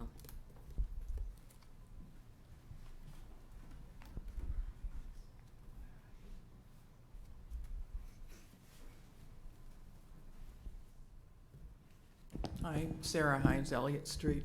I did go to the neighborhood meeting, and I thought it was such a vitriolic thing. I was intimidated for speaking in favor of the project. But I think it's a decent project. I think by the time we go through design review, we'll sort of work on the kinks of it. And I agree with Paula. It's a gateway project for Pond Street. It's one of the ones that's going to lead as you come into town, make a statement about how the new look for this corridor. So I hope that we just give it a fair shake on this. I think that it does have commercial. It's mixed use. It has a decent tax value, which we're trying to improve along the corridor.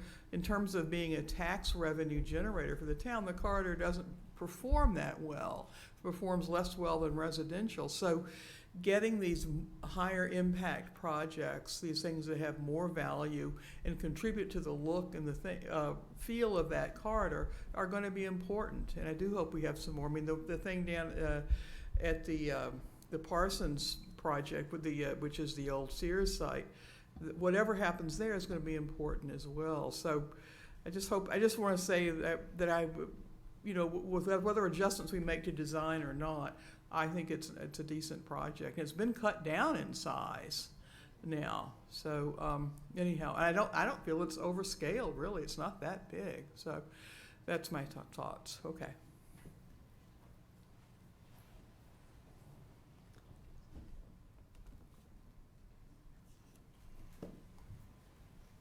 Good evening. I'm Janet Platt. I live at 11 Rodman Road, right in the neighborhood. My neighbor is a car salesman, and they're a good neighbor. I live on a commercial corridor, and I border commercial property. I get that. I knew that when I bought the property. I understand that now. I'm here because,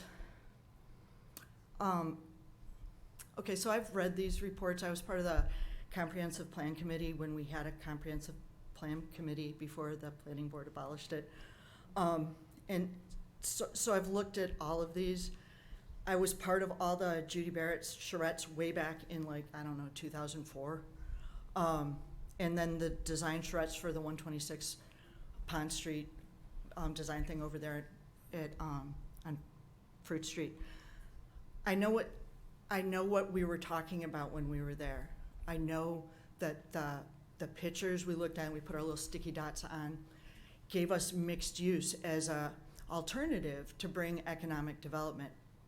What I'm not seeing is how 16 units of apartments and 2 vacant storefronts is contributing to our economic development. We have housing on the corridor. We have, it's set back from the commercial. I understand that. If we were making a serious commitment to mixed use, I would like personally to see more mix and less residential. It is difficult to transition from Pond Street to the neighborhoods behind, which are neighborhoods. Putting a massive building that's a residential building as a statement of our entry to Ashland is saying, do you want to live here? We welcome you. We are taking more and more people. Please come live here. It's not saying, look at our cool town and come spend your money here, which is what I think economic development is. Like, if we want to do economic development in our corridor, let's put a little bit of attention to the strip malls and the businesses we're putting in here and not just replace them with housing. We have housing. I know we will forever need more housing, but we don't necessarily need 16 units where we're by right able to put 15 or by special permit, whatever he needs. Like the one extra is one extra, okay? It's more, and more is just one thing. It's more. So I want to see something that actually brings economic development. I also want to see something that fits the scale of the neighborhood. When I go home to my neighborhood, I feel a certain type of way, okay? When I drive out of my neighborhood, because of where I live, I often have to drive through downtown Framingham. You do that too? You might not have to. okay? They've put that new building there where the fabric place used to be and the parking lot next to it. Okay, I don't want to go home there. And that's what this feels like. Have you ever been to a market when you're on vacation where you have to haggle for a price? And they say, you want this purse? You can buy this purse. It is only 15, whatever the currency is, right? And they know they're going to sell it to you for 8. And so they say 15, and you say, I've got 5. And then eventually you get to 8. All right, this first meeting where we had 20 units, you can't put 20 units there and have it fit the scale of our neighborhood. That was the, I'm gonna sell this to you for 15. That it's not where we need to land. We need to land at something that's sensible and really feels like everybody who's going home can come home. Another thing I just wanna bring up is that the Pond Street Mixed Use Overlay District, it's a mouthful, requires public open space. Well, it requires open public space, however you want to say that. Landscaping isn't just a synonym for open space. They mean different things. If it meant landscaping, we as a town would have voted for landscaping in our rules. It's not the same thing. You can put trees between a sidewalk and a building, but you can't call it open space. Open space evokes a sense of I can go there. I can find peace there. I do not find peace in a bush between a sidewalk and a building, all right? So I would like us to hold true to that requirement for open space, because if we don't hold that, it is gonna change my neighborhood. And I just don't want to see the town vote away something that me and my neighbors really value. So invite us in, have us talk about this, because right now, all I'm seeing is it's a pretty building. I don't know why it's being built here, all right? Bring us in and find out what we would like to see in our neighborhood. I feel like when you see my face, you think, oh, what's she gonna be complaining against now? Because we come out when we're sort of distressed about something, right? And maybe you don't see us when we're happy about stuff. At least you come out. There is that. But what I'm really saying is invite us in to talk about what we want, because we do want to be a part of the development along our corridor. We know it's gonna change. Right now, it's changing behind our backs, and that doesn't feel like it's gonna be my neighborhood anymore. It feels like somebody's dealing behind my back to change my neighborhood into something I'm not gonna know. Just wanna make sure I don't have any other comments to make. I had so many notes. No, I think that's it. Thanks. Sure, yes. Obviously, I'm very new on the planning board, but I'm not aware of any meetings, at least that I was invited to, that are happening behind closed doors. I don't know who's holding those meetings or where, or when they happened, but I don't think anyone on the planning board is saying, yes, let's just make a decision about all this without involving anyone. That would be really a false thing to promote and state. And actually, I think this is, as far as I'm aware, it's still in the really beginning parts of the project. So we see some drawings and we say what's good, and we hear some opinions and what's not working and what's working, and the history that Paula presented, and comments from the neighbors to see what the other side is. But it sounds like it's part of going to be a long give and take process to find the right thing. I do think also when you start to talk about a neighborhood, there is a context of, hey, I'm in this neighborhood, and means that this is I turn onto this street directly from my residential street. But there's also a part about being part of the town, and the town has to also decide what's good for the town, not just what's good for me and my little area, right? We're all kind of in this together in a way, and we have to be respectful of each other's neighborhoods.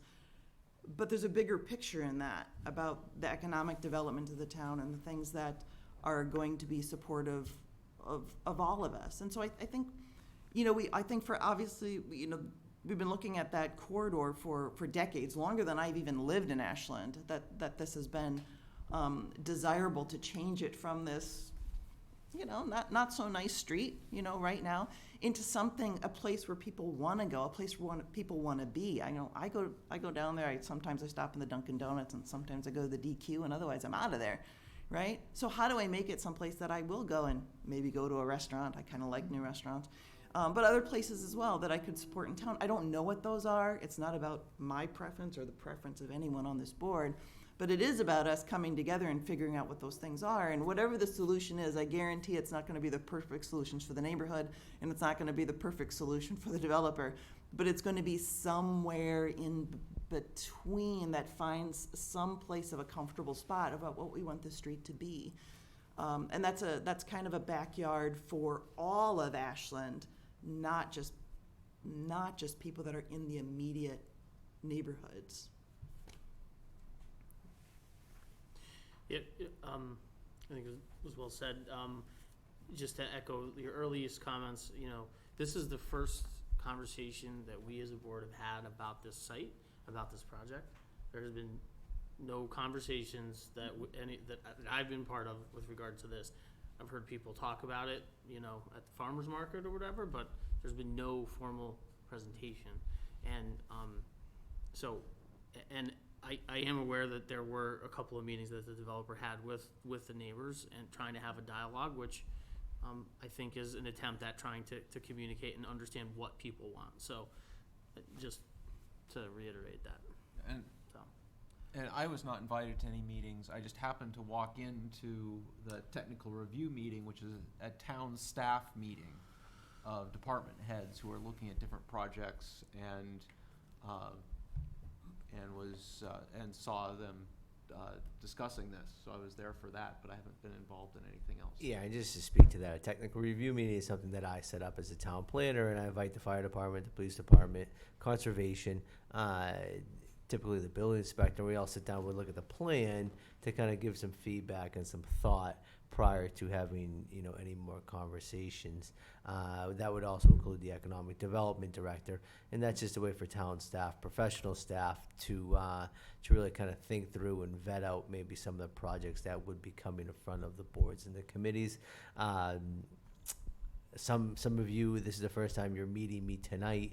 My name is Peter. I'm the new town planner. I've started about a month and a half ago, and I've been through, I've worked for 2 different towns in my professional career after graduate school, and in all professional municipalities, they typically technical reviews are seen as a very positive meeting, and it's really a way to really get feedback to developers and or folks that are really trying to make an investment in a community.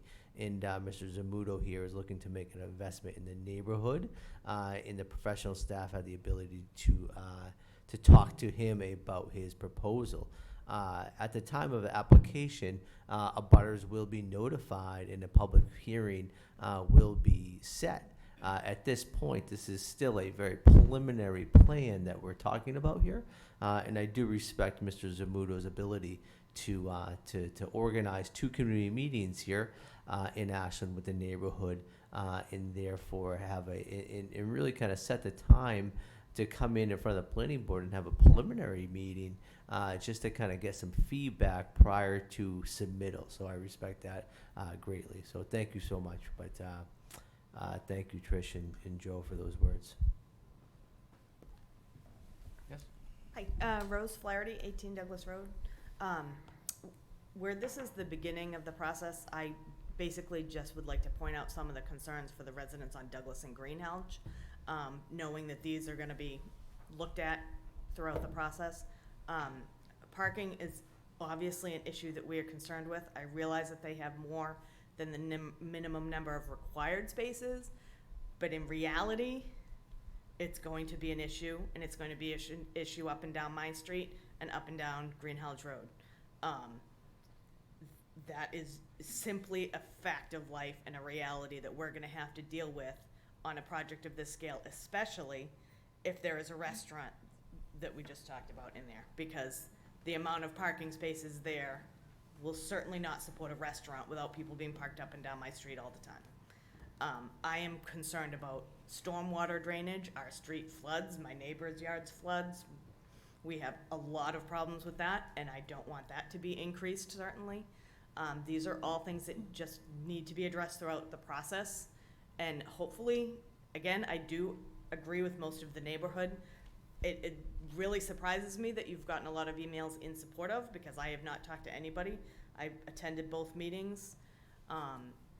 I talked to a lot of people there. I didn't talk to anybody that was in favor of this project.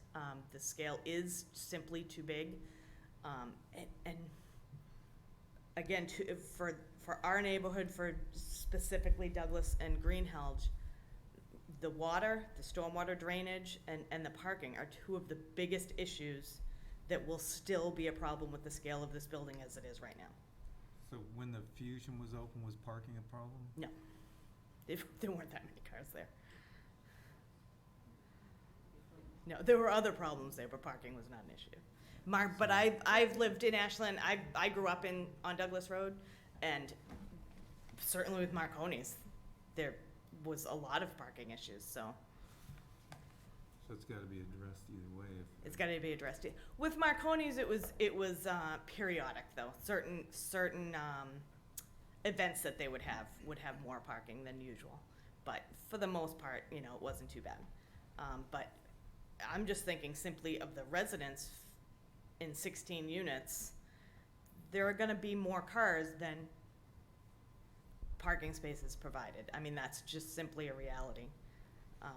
And we just need to really make sure that that's not going to cause a problem. There are already a lot of cars on our street, parked on the street by residents, that are causing a problem.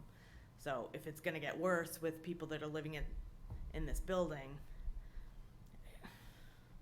it's hard to get up and down the street as it is sometimes, because cars are parked on both sides and they're there 24/7. Why are they parked there? That's a great question. They just do, because they have too many cars for the parking spaces for their house. Maybe that's an enforcement issue, and I can talk to the police department Yeah. about that. I mean, we have one duplex that has at least 6 cars at all times, and they park some of them on the street all the time. And the flooding problem, is DPW or anybody been asked about what can be done about flooding?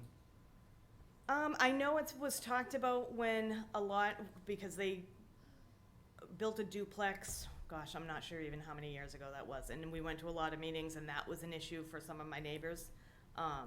So See, certainly 'cause that. right now, the way it is, we don't know if that runoff from the parking lot goes wherever. When they do it, they're gonna keep all the runoff controlled, so it's not gonna add. And it might even be better. I mean, Hopefully, and yeah. that's, Could be better, because back then, it could be just running off the parking lot into your street. yeah, and I And guess then that's now one of it's the gonna things that be we all- just want to make sure is Yes. addressed. Yeah. Well, Just we to, make sure just to that they speak don't- to your concern, all the planning board applications, they have to go through, deep, stormwater review process. I've been to the site. I don't believe there's any stormwater infrastructure on that site. I believe the runoff is sheet flow onto the other neighborhood properties. So therefore, in 2019, you have to go by the state MS4 stormwater permits. So therefore, any new development and/or site plan review process, they will have to build stormwater infrastructure, in this case on the site, either subterranean and/or within detention basins. And that is all reviewed by the planning board's third-party review, which actually is GCG, who's actually worked in the town of Ashland for about 20 years plus now. And so they are our stormwater experts, and they're up to speed with everything. So if any project moves forward in Ashland, just not this project, stormwater is taken into a high degree and is reviewed by third-party professionals. Hopefully that will be the case. But it may improve, that, and. I mean, hopefully, when they built the duplex, there was a lot of discussion about trying to improve the drainage and everything on the whole street, and none of that ever materialized. So hopefully what gets talked about is what actually happens, because in the past, that's not been the case. I was on the board at that time. I remember those discussions, and I'm disappointed to hear that that is the outcome. I'm sorry. I mean, I actually went outside when we had a 45-minute heavy rain last week, I think, and took pictures of my neighbor's yard that is almost completely underwater. 45 minutes of rain. So, it's an issue that we need to make sure is addressed. But, again, it's just, I have to agree with the people that have spoken before me. The neighborhood is not for it. The people that you've heard from so far do not represent the majority. We'll have to remedy that. We are not against something being built there. I am definitely for, and most people who have been at the meetings are for development along 126. We know that that needs to happen and can improve it, but just the scale of this building on that particular spot is just a little too big. Thank you. Can I ask a question? Just Yeah. for someone that was there, just for like a frame of reference for these two informal meetings with the developer, and they say were well attended, like approximately how many people attended those meetings? Oh, 50 probably. 50 each time? I think so. Okay. So I had a couple things that, I'm pretty sure I went to all those meetings about 126 development, and I think just no one said, please bring me more housing. I think you can go to the farmer's market and no one says, please bring me more housing. And mixed use, that is Pond Street mixed use overlay, so when we get it right, and I appreciate Trish's comments that, because of going to the Affordable Housing Trust twice and giving money, that we felt very stacked, and it's nice to hear that that's really irrelevant, it should be irrelevant to anything that you guys decide. And there were meetings, not just what Peter was talking about, the planning board. So I guess as far as residents wanting to be involved, because we went to Charles' meeting, we took him seriously, he wanted to hear from us. We had 50 people. We want to be involved, we believe there is something. So if you aren't planning on having other meetings, right, how do residents communicate and get involved in them? Because they did happen without our knowledge. They happened literally behind our back. I think that's corrected, but it did happen. So is there a way that we can have a say formally when there are discussions? Well, don't they do that when they apply for? Right. When they apply, we have meetings and that's when they submit their plans of what they wanna do, and the public comes in and says what they like or don't like about it, right? Well, Exactly. When they submit when they do the formal submission, there will be notification to all the abutters, which is based on a certain distance from the development, and it'll be an entirely public process. So no one's having any more discussions with Charles until he applies and comes in front. Is that what you're saying? Well, we I'm don't know saying that. He's the asking planning for- board is not having any such discussions, and if Right. other people want to have discussions, that's their business, that's not our business. Okay. And- Well, that's and clear, the- so the we have to settle that with discussions some were other not board. behind the scenes, let's push this project through. He was finding out as much information, just like this meeting right here. It's Yeah. just an informal, so that they don't have to come back 5-6 times and keep changing plans of, what's gonna be required, like, from the Correct. town.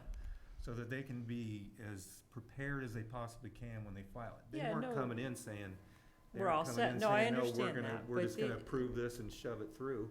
The technical review is part of the process, and I understand. It's just that if there's definitely been negotiations happening, and we would just ask to But be part you of that. You say negotiations, what negotiations?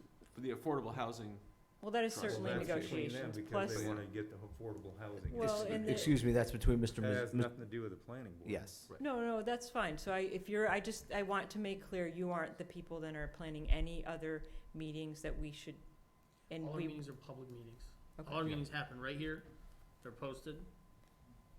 Correct. And Okay. when there's a formal application put forth by Mr. Zamuto after he takes all the comments back from this meeting and all the comments that he's taken and he's collected from the public meetings that he's held with the neighborhood, I'm sure Mr. Zamuto, if he decides, will submit a formal application and then we'll start that process. Abutters will be notified. There'll be a public hearing or a legal notice put into the Metro West newspaper, and we will have a public hearing. This is still a very preliminary meeting where Mr. Zamudo asked to present his plan to the planning board for the first time. I think what you're speaking of is, yes, that's the public process. Okay. That is the public process that is within Mass General Law, Chapter 40A, and that's what every 351 communities in the state go by, and those create the rules of the road, and that's what we will follow to the highest degree. If you have any comments concerning this project, at that point, please email the planning office and I will get those comments to the planning board. But right now, we have a preliminary project, and I believe Mr. Zamudo is trying to build some, is going to the neighborhood, like where you met Mr. Zamudo, and tried to take in some of your input. So theoretically, we have a project that is floating out in space right now, right? It's not a formal project. And once that happens, and once that trigger is pulled by Mr. Zamudo and plans are submitted, then we can open it up for a public process, which you will be all notified for, and we can all speak of, which will be in this room, and it'll be very, I hate to say similar to this process, but it will be a public presentation with a professional engineer and a professional architect on Mr. Zamudo's team, and then the board will be able to ask questions, and that the public will be able to comment, and that's the process moving forward. Okay. But just I want to say, just as a professional planner in this town, people do come and ask me, about projects in town, and it's my role and responsibility to talk to developers that are interested in the town of Ashland, as in developing technical reviews at the staff level. Yep. Thank you. I'm curious though, like what Kate, what are you proposing? Like, I mean, I think, I'm not sure, like I said, but I think we're kind of bound by, like, we can't even show up at the same meeting together, right? Because of open meeting laws and without declaring it a meeting. So what are you, what are you proposing? If it can't happen here, what are you envisioning that's not happening? Well, what did happen was meetings with the developer and town staff and town board members, right? And it would have been nice to be part of that. So I guess you aren't the board, that was made clear, so you aren't gonna do that, and I don't have to talk to you, I have to try to convince some other part of town government that we should be part of that. Do you have official relatives, official representatives from who represent the group? Like, how do you invite two people from the neighborhood, say, to attend a small meeting? Not that I can, if the town wanted something public to happen, I'm sure we could make that happen, and I appreciate Charles has showed up twice. Unfortunately, the second time, when a neighbor asked, are you going to go forward with this, he said yes, and then people, I totally disagree with Sarah's characterization that it was vitriolic. It was a beautiful summer day, and if it was going forward with not listening to the same concerns, we get up and left to enjoy the nice summer day. So, I mean, I hope that Charles will listen and come talk to us, and I still think there is, and if town staff are involved in that, fine too.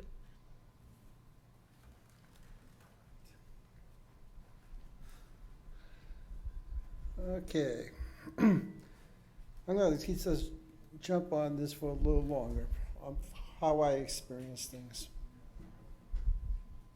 If you don't come into the office, you don't know, you don't go to the meetings, you don't know, but then again, when you do come to the meetings, it's always something different when it gets in front of the cameras. And that's when you get these people saying what is going on behind closed doors. I did come in early and talk to the planner a little bit about this project. I sent an email saying what the zones are and all that stuff, the smaller things. But people just don't want this, people just see it as it's happening. Yes, it gets in front of the boards here, planning, whatever board it's going to sit on. That's when the people get to see it for the first time. To think. There's been all different boards, all different ways of doing things in this town. It comes from an idea from the developer to formulate with their groups to plan out behind their doors. Go to the site, see what's going on. Then come to the town hall office here. And then show what department it is, to what it is, and talk it out with the town staff. But when you come down to saying the citizens are not hearing everything, they don't hear what they go through. This is the only time I'm gonna be on the developer side, it's just this.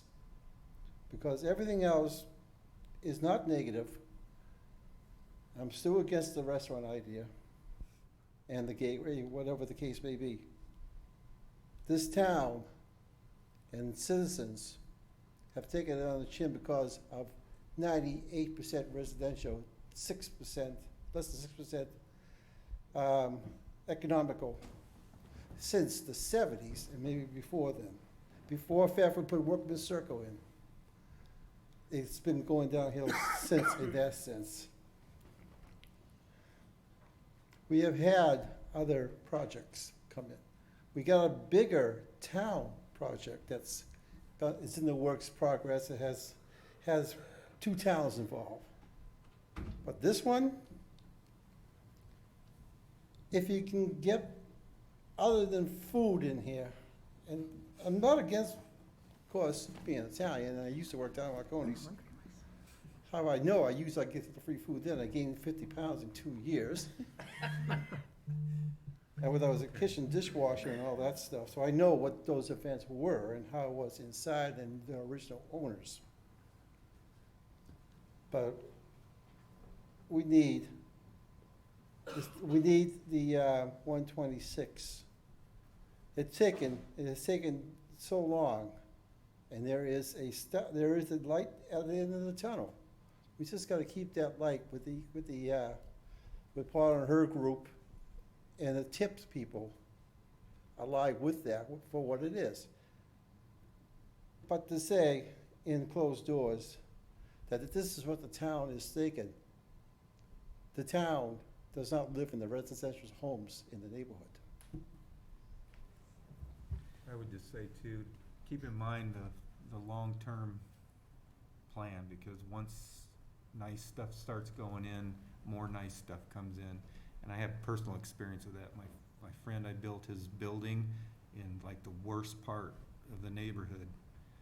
And I was like, why are you building this here? And then all of a sudden another business came in, His property's worth 20 times what he bought it for, and it's the center of all the activity 12 years later. So now I'm not saying this is the exact, but once something nice goes in, the long-term project for that whole area through there, it's gonna attract more nice things. And that helps the value of the properties, and that's it. I want to give some of my comments here, just looking at the plans, having heard some of the public comments and just overall reactions. One of the things I see here is the square footage of the commercial seems low. I think I've heard that from some of the residents. When we put in mixed use and we were thinking of like a 3-story building with residential on the top 2 floors and commercial on the ground floor, we weren't thinking of losing 2/3 of that would-be commercial space to parking underneath the residential space. We talked at one point through the process of 128 Main that maybe we need to update the zoning to say when we do mixed use, we mean at least 20% commercial, or have some percentage ratio between commercial and residential, and maybe have there be some adjustment for that based on things like affordable housing. But it's just, my gut reaction is this feels like the amount of commercial space is low. So it's something I would want to look more at going forward into the formal process. Also, a couple of people mentioned references to an open space requirement in the zoning. I will want to look more closely at that. I empathize with those concerns. So you want to see 3 restaurants in there? rather than just two? I don't know, 'cause the problem is if you put more commercial space, then you have less parking Yeah, here, and then that exactly. makes the parking more of an issue. So I don't know what the right answer is. But that's just, they're here for my reactions, so that's my reactions.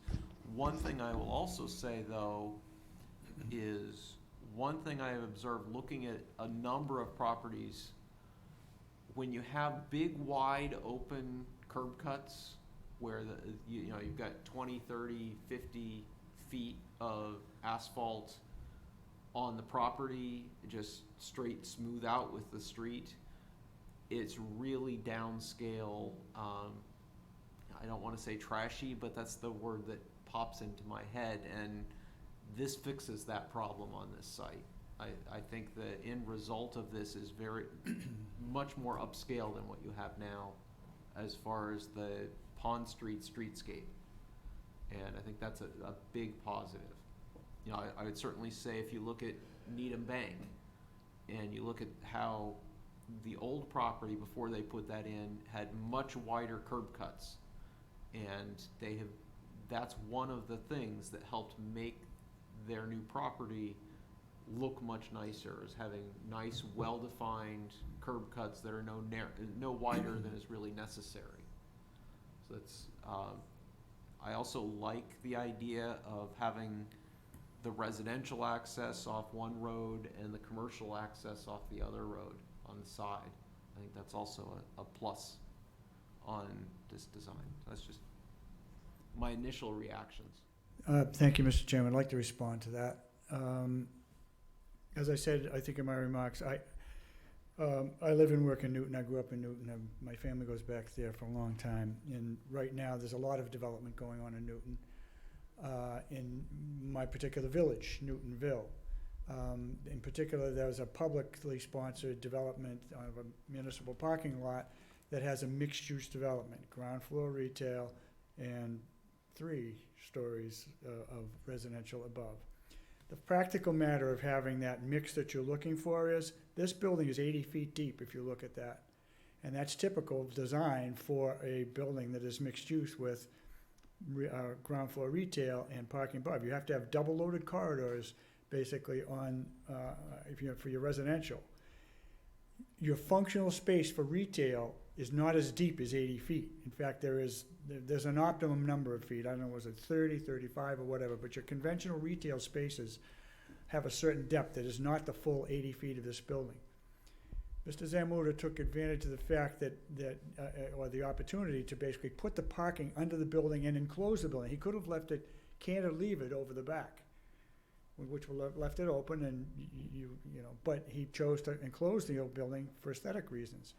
So I think you need to be careful when you're going to start to, because in a 3-story building, you can't have more than 1/3 of the space. And as a practical matter, I'm saying it's less than that because of the factors I've just identified. And with your indulgence, I'd like to speak to the issue of process. I have somewhat of a unique perspective. In my own hometown, I was elected to the now defunct Board of Aldermen, now known as the City Council, which is a special permit granting authority. And I was chairman of that committee member for 10 years and chairman for 6. So I bring a perspective to this whole process of having sat on both sides of the table, your side and my client's side. And I do know that one of the things that is prized, and my client was applauded for, was essentially the idea of going to the neighborhood first, having a neighborhood meeting. We were told that, gee, that just doesn't happen here in Ashland. I know it's a requirement in certain of the communities that I practice in, including Newton and Cambridge and some of those other places. But it wasn't here, and he took that upon his own initiative, and now there's this idea of closed doors. If I hear the idea of closed doors once more, it's crazy. Because the door was open at the Fusion Restaurant on 2 occasions for as many as 50 people, as testified to here today. That was the public process, before we even filed.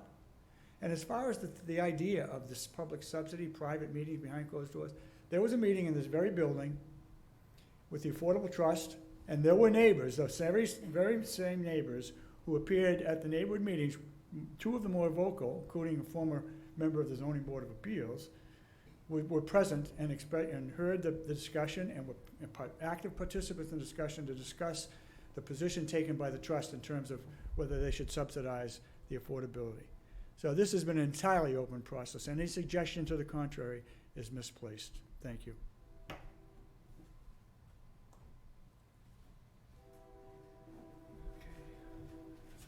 So I think moving forward, I think we all had we heard some great ideas tonight, and we heard presentation and a proposal, with the site plan from Mr. Zamudo. So I think moving forward, I can work as a town planner to communicate with Mr. Zamudo concerning the filing the application. And when he does so, that will trigger the public hearing process. And if anybody in the audience has any issues or concerns, they can always contact myself and/or the new assistant planner, Emma Snelling, sitting to the right of me. So, with that said, it's up to the board if you guys want to move on and get on to the other matters. Unless anybody has any last feedback before we move on? See what they come up with a plan. Okay. So there's no motion because there's no application, so it's Correct. just feedback for the developer and the community, and we can move on. That is most of the major items that we have. We have administrative matters, and Future public hearings. So for the administrative matters, I first want to introduce Emma Snelling. Emma Snelling is a recent graduate of UMass Boston with a degree in environmental planning. Emma just is finishing up or just finished a project in the town of Millbury concerning the updating of their open space plan. And so Emma was hired by the town, and she is now starting this past Monday. And so I'd like to introduce Emma, who I believe I've introduced to most members of the board, but to the public today. And so Emma and I will be the new planning team working in the office. So say hello to Emma. Welcome. welcome. Didn't have Best of luck. get some coffee and dessert or something? Like, have a party? Concerning Oh, it's when you leave, we'll have. Yeah. Concerning administrative matters, that's number one. Future meetings, our next meeting is going to be on the, excuse me, as I pull up my calendar. I believe it is the 25th of July. And then the the following meeting in August will be the 8th and then the 22nd. The hearing for Eversource, the scenic road public hearing regarding the Eversource natural gas pipeline will be on the 25th. So that will be the main topic on the agenda. Right now, clearing off. 25th of July. 25th of July, correct, I'm sorry. July 25th, that will be the public hearing. And other than that, I don't know what else would be on the agenda. There's no new A&R plans, or Whittemore Estates is kind of cleared away. And so we'll kind of move forward from there. And that's about it. Just as another administrative matter, I will be on vacation next week.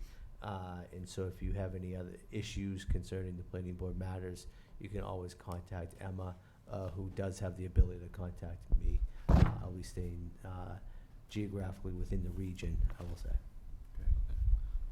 I will say. Talking a lot more than me, so. I don't know if that helps. I will say, I apologize to anybody who I misled. I at one point said I didn't think the Eversource pipeline was gonna have anything to do with the planning board, and it turns out that is not going to be the case, because they did need a scenic road permit for places where their pipeline will interfere with trees and/or stone walls within the right-of-way on scenic roads. Correct. Correct. And so, but they're still in the process with the Conservation Commission. They're still moving forward with the Board of Selectmen. So this is just, they're here in front of us concerning the scenic roads. Scenic roads are I think there's 5 of them in Ashland, to the best. It was way more than that. Is I there think. more than that? Okay. Right? Yeah. So they filed the application. I think they also filed the scenic roads application in Hopkinton. And that will just the planning board will have that public hearing. Okay. Other than that, I'll leave it up to you. Just a minor thing on our agendas. I had a resident express concern that our agendas may not always be as clear or verbose as they could be. One mention was that it's sometimes in the past, there have been uses of acronyms like RTD instead of Rail Transit District. It's before you were our planning director.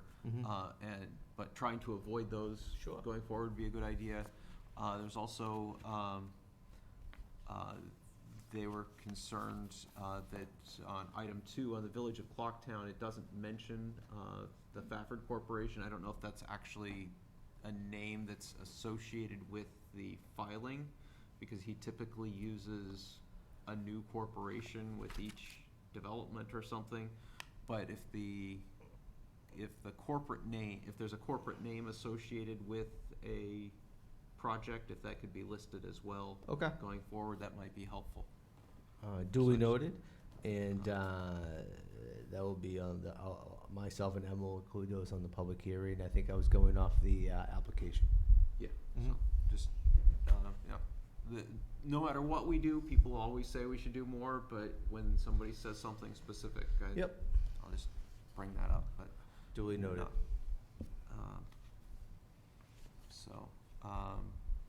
I believe the next item on the agenda, do we have the June 13th minutes? So I emailed out to the administrator who actually writes the minutes, and I'm still waiting for those drafts. Okay. And so once those come back, I'll get those right out to you guys as soon as possible. I put those on agenda. I was hoping they would be coming in today or yesterday, but they just hadn't arrived via email. It seems like the planning board still uses Ms. Cons, and she writes the email, does the minutes for the planning board. And so therefore, I'm continuing that process, and I've continued that process since I arrived, and she completed some minutes from the ZBA, and so and so when I began, she actually took over the minutes for the ZBA and the planning board, and so I think she's just it's taken her a couple more days than she first thought of. So those should be arriving, and once they do, they'll be out to you guys. All right. One other thing that occurred to me, there's mention of design review. I believe we have appointments that turn over every year. Okay. And so I believe we probably need to reappoint people, and we need to check on vacancies. So if we could, for our next meeting, see if there are people who need to be reappointed, or if there are vacancies and we need to ask if people are interested in. We should at least make sure that we get the membership. The subcommittees. The design review committee in particular. Okay. Fixed up, and we should also see about getting the list of all our other member appointments that I think we still haven't done for the year. Okay. I think most people will probably be continuing the roles they're in. We can add that to the agenda, and we can go from there. All right. Is there any other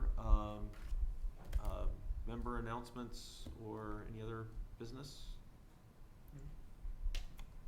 It's 9:40. Is there a motion? I move that we close the meeting at 9:40. Second. All in favor? Aye. Aye. That passes 5-0.